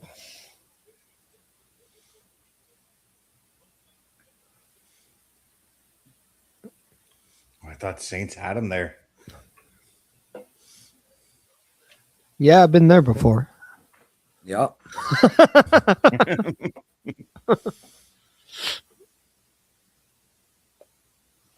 Like, don't mistake it. I might be wearing a Saints hat, but I'm also. There is a guy that's wearing a good color combination, and the other guy that's wearing a questionable one. Well, with Ricky Saints being the heel, would he be coming out in Carolina Panthers colors, maybe? Yeah, that's why I said it's questionable. Yeah. I mean, don't get me wrong. The initials of Carolina Panthers are nice, but that's about it. Nah. The initials of the Cincinnati Bengals are nice too. They might be the best. Well, it appears as though it's a double count out. Yes, it is. I mean, they need some hardware to be the best.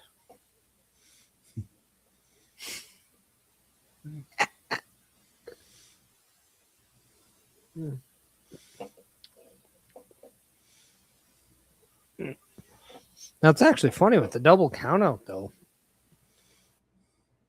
It really doesn't get us anywhere involved. No, it doesn't. Finding out what's next for the U.S. titles. So We just see Mello hitting the first 48 there. But it does leave it open for another match for these two men. yeah, Bobby coming in saying we're going to see the same series that we did with Carmelo Hayes and Andrade. I'm going to say this. Please, no. I don't think And this because you said please no, WWE's going to do it. I really don't think this is the time to do it.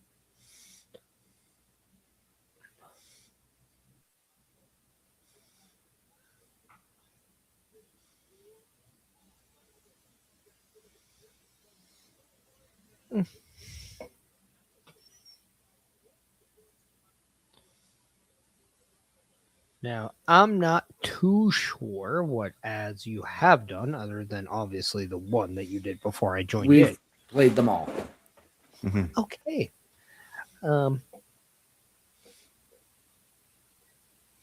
Should we then let everybody know that if you want to check us out on Discord, this is the place to go, because Turnbuckle Studios, where we might have maybe like elbowed the Facebook people a weird way.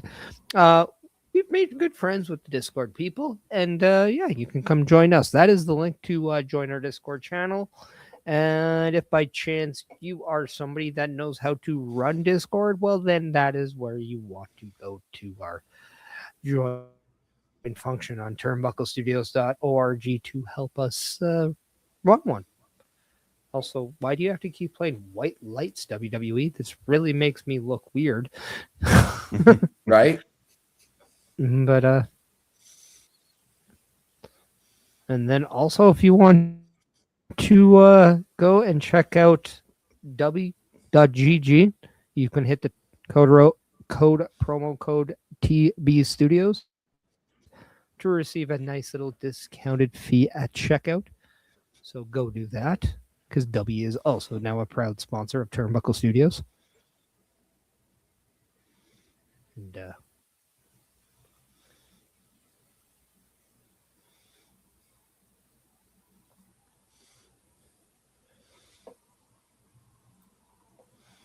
but if I'm not mistaken, we did add a new little caveat to that calendar. Should we just remind people about what that was? Yeah, let's do it. All right. Turnbuckle Studios and the Turnbuckle Affiliation Program bring you the week of streams. All times are in Eastern Time. Monday night, we are on call as the Raw Patrol is on duty at 8 p.m. Tuesday brings you the flagship show, Turnbuckle Talk, at 8:05 p.m. Wednesday, we play games with the PlayStation Showcase at 8 p.m. Thursdays, let us power your dreams with the Xbox Showcase at 9 p.m. Friday, we invite you to come for a ride with the SmackDown SecuiryDetail at 8 p.m. The weekend brings you Saturday Night Gaming at 8 p.m. On Sunday, be sure to catch the Chris Parrish podcast at 12:15 p.m. And later in the day, The Locker Room presents Wrestling Recap delivers at 7 p.m. Always be aware that weekend shows can vary in times, as the PLE Patrol and other watch party streams are always a must-see. Be part of the shows and join the chat every day and watch all of the latest episodes on turnbucklestudios.org/shows. And please do not forget to drop a like, follow, and to subscribe to all of our channels, and when the time is right, all you have to do is tap in. Yeah, and there you go. Turnbucklestudios.org/shows. Best way to check out everything we have going on, especially now with that huge announcement that the Boar's Nest on Thursdays has changed to the Xbox Showcase, which is going to just be amazing. And then you also saw the PLE Patrol, and we're back on Sunday at 2 p.m. Eastern Time with Clash in Italy. So don't miss that. That's going to be a lot of fun. We have a triple threat in shows that day, so it's going to be absolutely chaotic. And that's just how we like it. So turnbucklestudios.org/shows. Check out everything. All you have to do is click it, and then you can also check out the latest episode of that show, because we update that daily.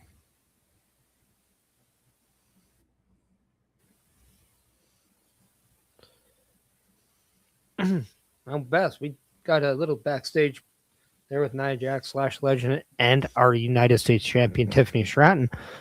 Can you let us know what happened? I honestly missed everything that they said because I got distracted by the US title and my brain was registering that it was Julia and not Tiffy. So here's what happened. Nia and Lash said, we're going to take care of your little Chelsea problem. And when we do, you're going to realize that soon that U.S. title will have a new home. And then it was announced. So you got to wonder, if Nia wins, is she going to challenge Tiffany for the U.S. championship? And we know that she and Tiff have history. Yeah, they used to be BFFs until Tiffany Stratton cashed in Money in the Bank on her and became the WWE Women's Champion.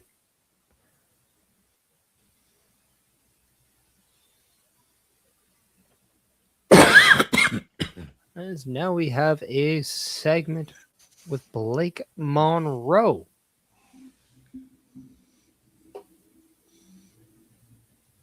We did see last week that Blake Monroe was backstage at SmackDown. She got into Chelsea's face. Does she make her presence felt in this match? Could be. I'm going to say no, considering that just said Blake Monroe coming soon. But soon could still be tonight, in like 15 minutes. Yeah. Yeah, I was just going to say soon. That was a very vague. Soon could be very vague.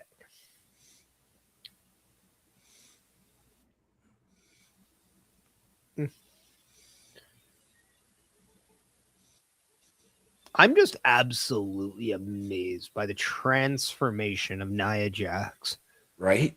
Like, for someone that has been hated on, blasted online, all she does lately is prove people wrong. All she does is turn eyes. It's absolutely fantastic just what a talent she's become. And the tag team with her and Lash Legend has completely given Lash a great platform on the main roster, to where we don't even talk about Lash's like issues when she first started at NXT. We now look at her in a positive light because of the improvement. And you have to wonder just how much of a mentorship that was because of Nia, who's been in similar positions. Yeah, I kind of look at Lash Legend as like my my most improved woman in the past year, and she's been on the roster. It is coming up a year. It'll be a year in July that she's been up here. So, Which is Yeah. crazy.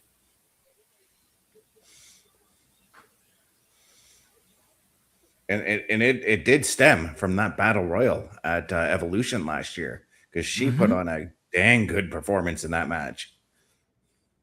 Yes, Well, she also did. had a huge performance in this year's Royal Rumble. Yeah, that's what made me excited about her being in the Royal Rumble, was that performance in the battle royal.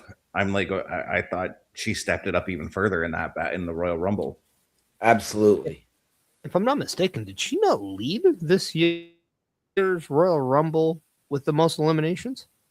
She did, Yes, and she I did. believe she was also the last white woman eliminated in the Royal Rumble. Mhm. With everything that we have seen, does Tiffany Stratton get involved and aid Chelsea Green in this match? I would say it either. Well, Chelsea was just telling the referee to wait. I would say Chelsea it was either. telling the referee to wait. She's got somebody coming out. She was pointing towards the entranceway. I would say that either dictates the finish of this match, or we will see it post match. Mm-hmm. And Naya saluting, and then eating a big slap after missing Chelsea in the corner. I was going to say she got saluted herself.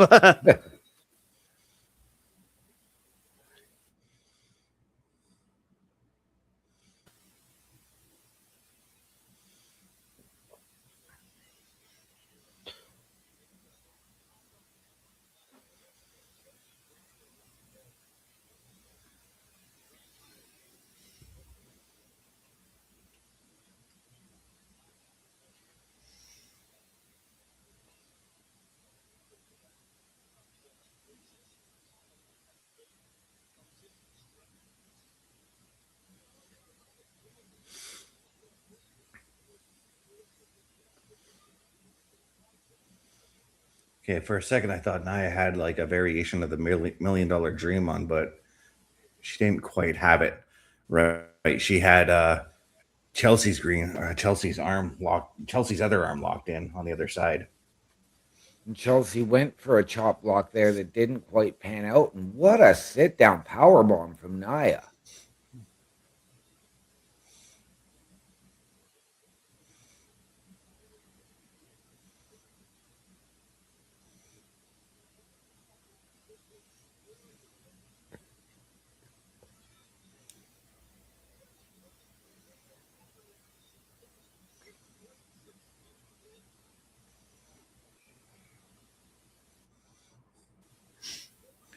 Yeah, Chelsea doing everything she can to take down the Yeah. monster that is Nia Jax.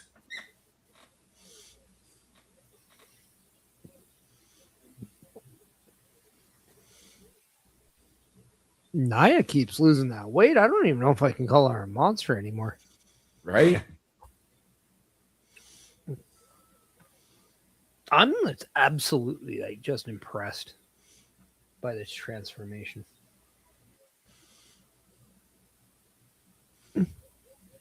Bobby, I'm here. I'm watching wrestling. I'm with my friends. I have beer. I'm doing great. How are you? As we just saw Chelsea hit the radio silence, also known as the Rough Rider, on Nia Jax. I would love it if she like had a name for it herself. Well, she almost went for the unpretty her. Yes. Or is it the Ooh. Now things have gotten interesting. Yes.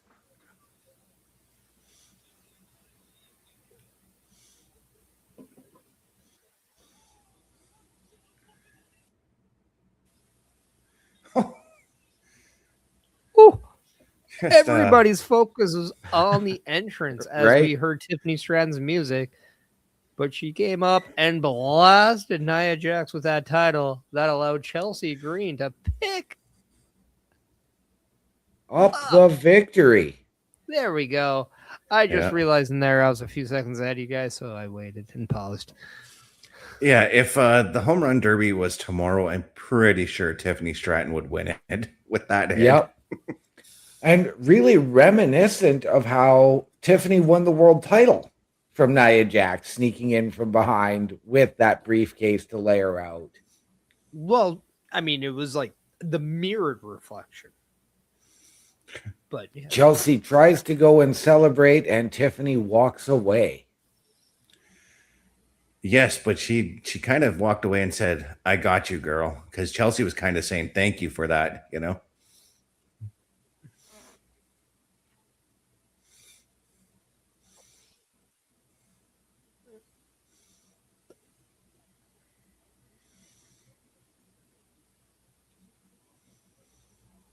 But it's interesting we go from the former women's tag champions to the current women's tag champions as Paige and Brie Bella are talking with Kathy Kelly, and Yep. Fatal Influence is stepping in.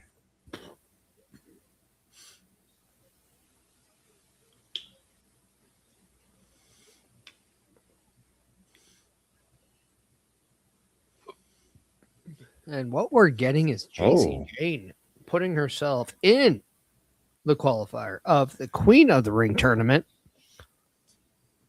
And now it looks like Lainey Reed and Owen Fallon Henley are eyeing up those tag team championships. Yeah, and I did say this too, that JC Jane was going to be one of my early contenders for Queen of the Ring this year.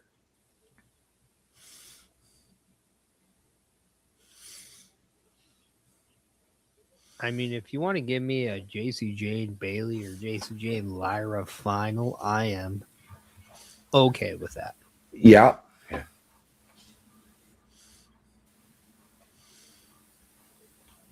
But coming up next, we got our Cody Rhodes and Gunther face to face. Yes, we do.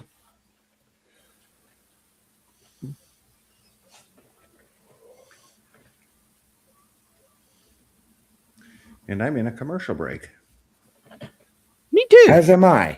So let's just play both of our other ones just to finish do them it. off so we can enjoy the rest of the show intended the way it should be. So check out our help ad as well as our shop ad right now. A Turnbuckle affiliation program is looking for more people. If you have passion level for pro wrestling, sports, videos, games, or something else, then Turnbuckle Studios is the place to be.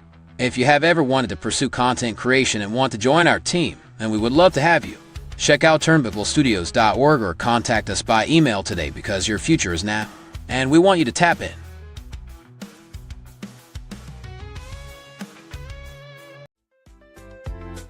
The Turnbuckle Studios store is open for you 24 hours a day, 7 days a week.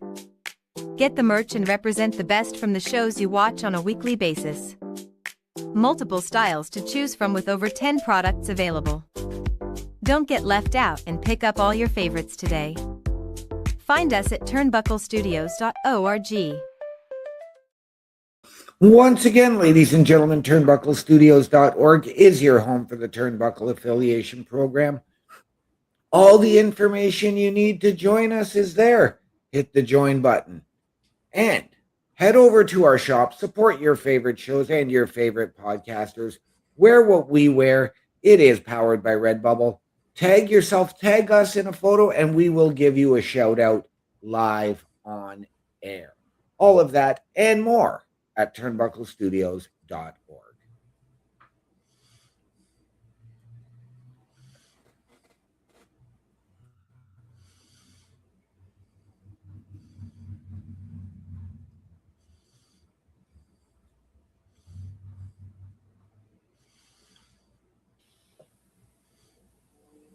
It's so nice to see that WWE is coming to my neck of the woods and I can't go. Right. It'd be nice if WWE came to our neck of the woods. We're coming on 31 years since they've had it, since they came to our city. Yep. I mean, that's kind of how long it's been since Canada won the Stanley Cup. So, yeah.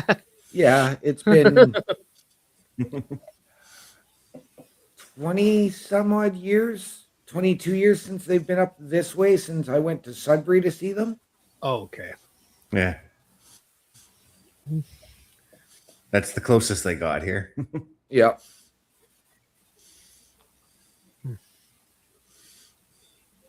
I mean, I am closer to a major city in my province than you guys are in yours. So, Yes. Yeah. I mean, that does change. And I a mean, lot. if I'm being completely honest, if we had passports, we could easily go to Michigan. There's a lot of cities that they tend to visit in Michigan. Yep. Hey, I'm in there now. My passport expired, so yeah, I gotta kind of renew that. Yes, you do.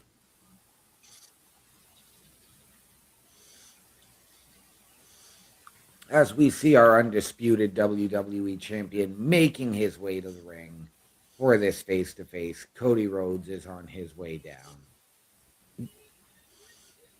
This setup actually really reminds me, like the ramp setup. I mean, kind of reminds me more of that San Antonio Rumble. Okay.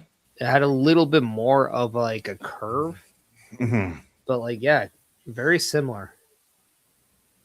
It was It- obviously it- longer as well, but like same it kind of gives idea. me that it gives me that old school WWF vibes, and that's I know that we get a lot of that old school vibes with Saturday night's main event, but I think that might be one minor adjustment I'd make is just go back to the curved entranceway just for Saturday night's main events. I just want them to go back to the steel ramp, all that stuff. Yeah. It was good. Best also wants the giant egg that housed the gobbledygooker back on Saturday night's main event. So No, because that wasn't Saturday night's main event. That was Survivor Series. that's where it was unveiled, but it was also on Sat. The egg was featured prominently on just about everything. Yeah. But if we can take the mask off and get Hector Guerrero back, God rest his soul. Yeah, that's going to be difficult. Yeah. Yeah. That's going to be difficult.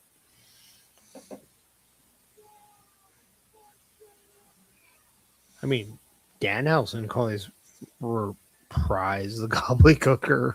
Right. I for some reason can see Danhausen doing that. Yes.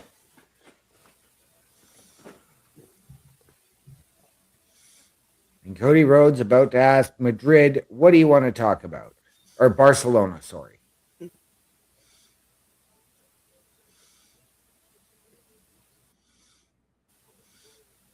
Yeah, Gunther, not letting them know what they want to talk about. Is it just me or did that Gunther theme sound a little different? It almost I like couldn't tell sounded you. like a remix version of it, what he was coming out. Yeah, and I'm not a big fan of this. I preferred the darker, deeper music compared to what he's got now. When it was almost Jaws theme-esque. Yeah, like when he like debuted, which he went back to for a bit.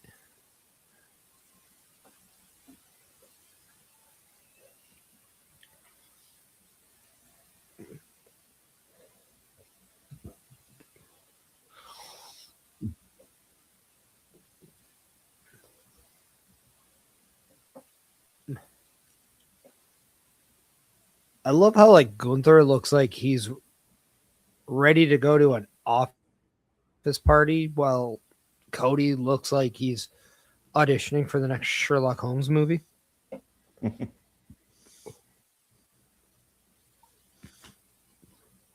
But they also both look like they have matching shoes.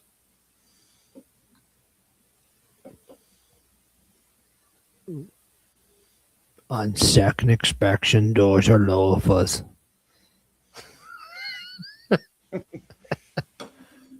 Well, Gunther actually is wearing loafers, so I know, that's why I said it. It was funny. they are wearing almost the same. That exactly. I almost said the same until I saw the heels on Cody's shoes. I know.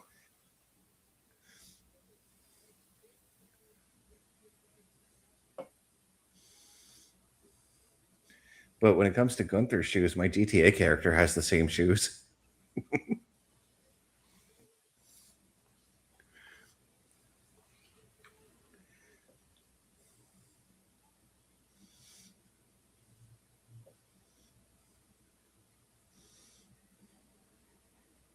Gunther is. That's the first time I've saw him almost take a step back to explain what he was saying. You don't see that a lot. Sometimes he just says things and he doesn't seem to care how you take it. But he actually made an effort to let Cody know that he was talking about the concept of the American dream, not his father.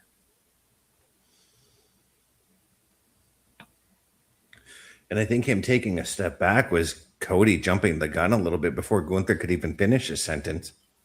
Well, I mean, if somebody made a reference that sort of sounded like it could have been a dig at your father, who is deceased, I can't blame Cody Rhodes for doing what he did. Yeah. But you do have to admire the step back and respect that Gunther did show. That is something that's actually something that we could tell. There was respect there to his father. And that was definitely Gunther. Yeah. And that was definitely Gunther maintaining the civility that Nick Aldis asked him to do earlier in the show tonight. I mean, I'm not going to lie. I can't wait till we get babyface Gunther back, because he would be absolutely great now. I wonder if that's the path, because we were talking about what do you do with Drew earlier. Let's say Gunther wins the title. What if, and I know I don't like the idea of jumping the gun, but what if that's where you go with Gunther, is you go to Drew for the championship? That'd be a hard-hitting feud. I mean, they did say 2 negatives equal positive. Do that on this European tour, and then we can get our answer. Yeah.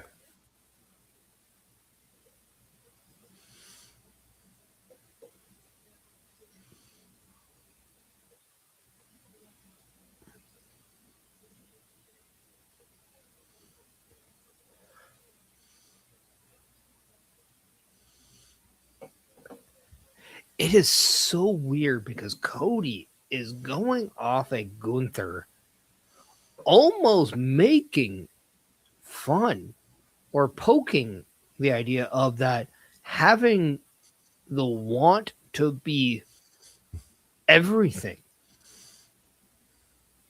is better than being a humble champion, because in essence, that's what he is saying. When you win the title, you get this. You get that. This comes with it. That comes with it. You're telling me you don't want that or this?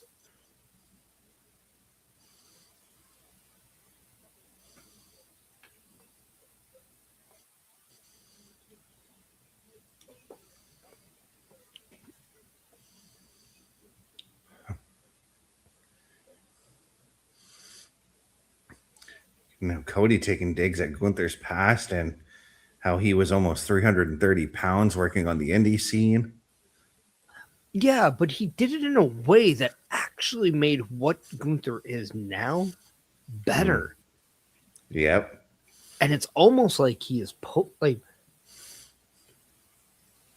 he is making Gunther look like an outstanding human being in this promo. When you read between the lines. He's basically saying, Gunther, you're too humble to be a WWE champion. Also, you have transformed who you are, and you're more dangerous now. Yeah, it's that classic thing with promos that we were taught in the wrestling business. Put your opponent over, put the championship over, then put yourself over. Yeah, but how messed up is it that he's pointing out the good things in Gunther and Yeah. making it sound negative? Right? It's posterizing. It's an interesting way, though, to put Gunther over.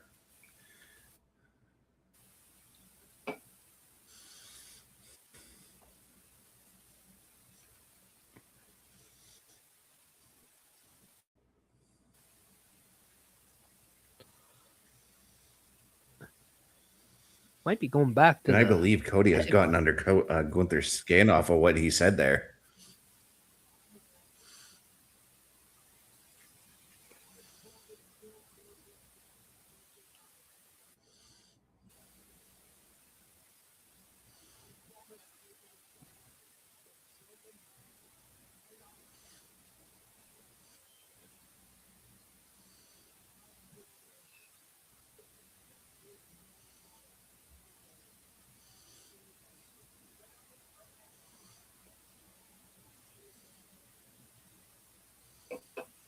and Gunther spitting hard facts right now.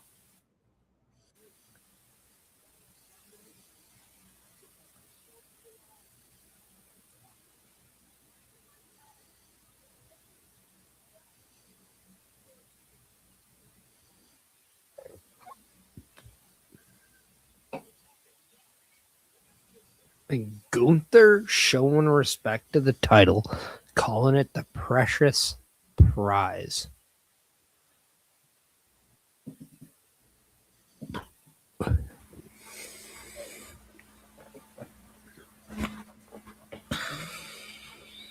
The irony that Cody says he is an easy to find, hard to beat, while talking to Gunther, who might do it better. Now that is very intriguing to me because Gunther is easy to find. He is actually, by statistics, harder to beat than Cody Rhodes. Yes. Yeah. But if that promo got me locked and loaded and ready for Sunday afternoon. Oh, yes. Yeah, like that ends SmackDown. So, I mean, let's now take the rounds. Best. What are your thoughts and your final, let's just say, expectations of this weekend? But let's start with your final thoughts of tonight's SmackDown. Yeah, tonight's show just wow, it flowed really nicely. The Spain crowd was out in full force as we have expected. I'm just I'm just reeling off that promo with Cody Rhodes there and Gunther, and sign me up. I'm ready to go for this Sunday afternoon. I cannot wait.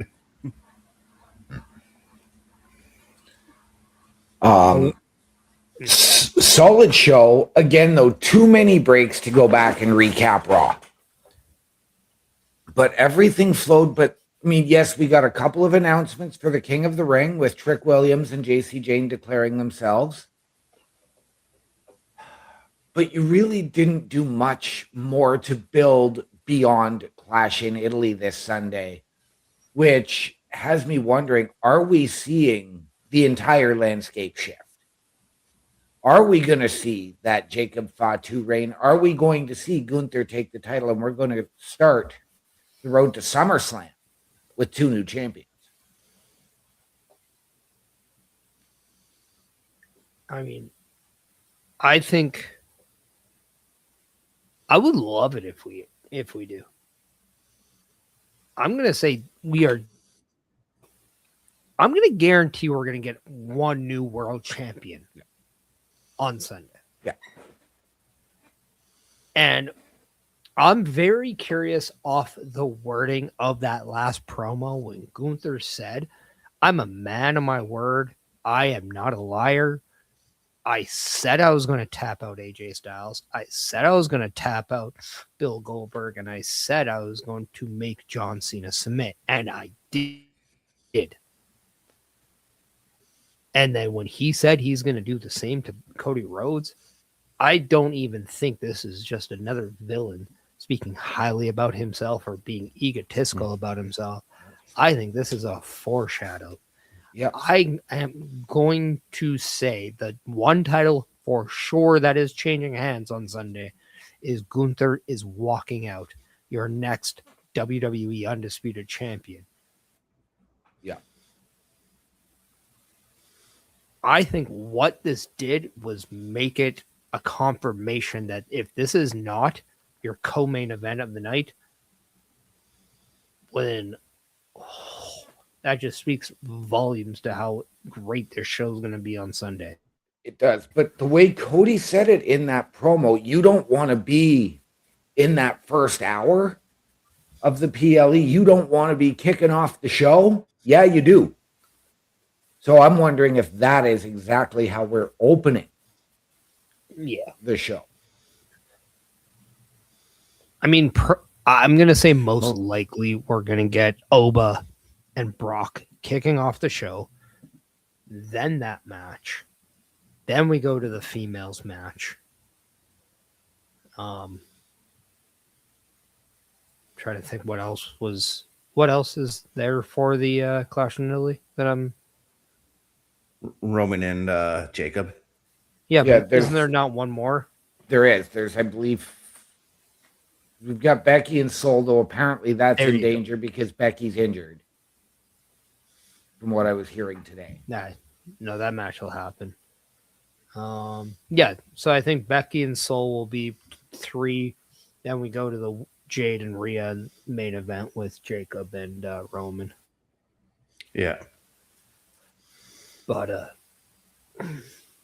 what I also do like is the fact that we got a lot of attention on the United States title. Yes. And that division's opened up. Matt Cardona's there. We're getting a little bit more associated with Johnny Gargano. I think we now understand 100% where the Johnny Gargano and Candice LeRae characters are heading. Yeah. There's definitely going to be a partnership with Sammy coming up. Yeah. And I think that's a great thing to look at. I think there are things to look forward to on SmackDown. And what I really like about tonight's show is that all the matches we had were very solid. Yeah. Yes. If you are complaining about the match qualities in this show, I think your expectations are just too much. Yeah. There was no match that truly stood out above the others tonight, but there wasn't a bad match on the card. And that ticker that going there was turnbucklestudios.org/hosts. That is the best way to check out all of our socials. So if you're ever curious about following us, that's the best place to go. But I'm sure we're all wanting to say this is the end. So OMD, take us away. Ladies and gentlemen, as always, we want to remind you the world is better with you in it. From all of us here at the SmackDown Security Detail and Turnbuckle Studios, to those of you out there wherever you are, good night, good luck, we out. Lights go!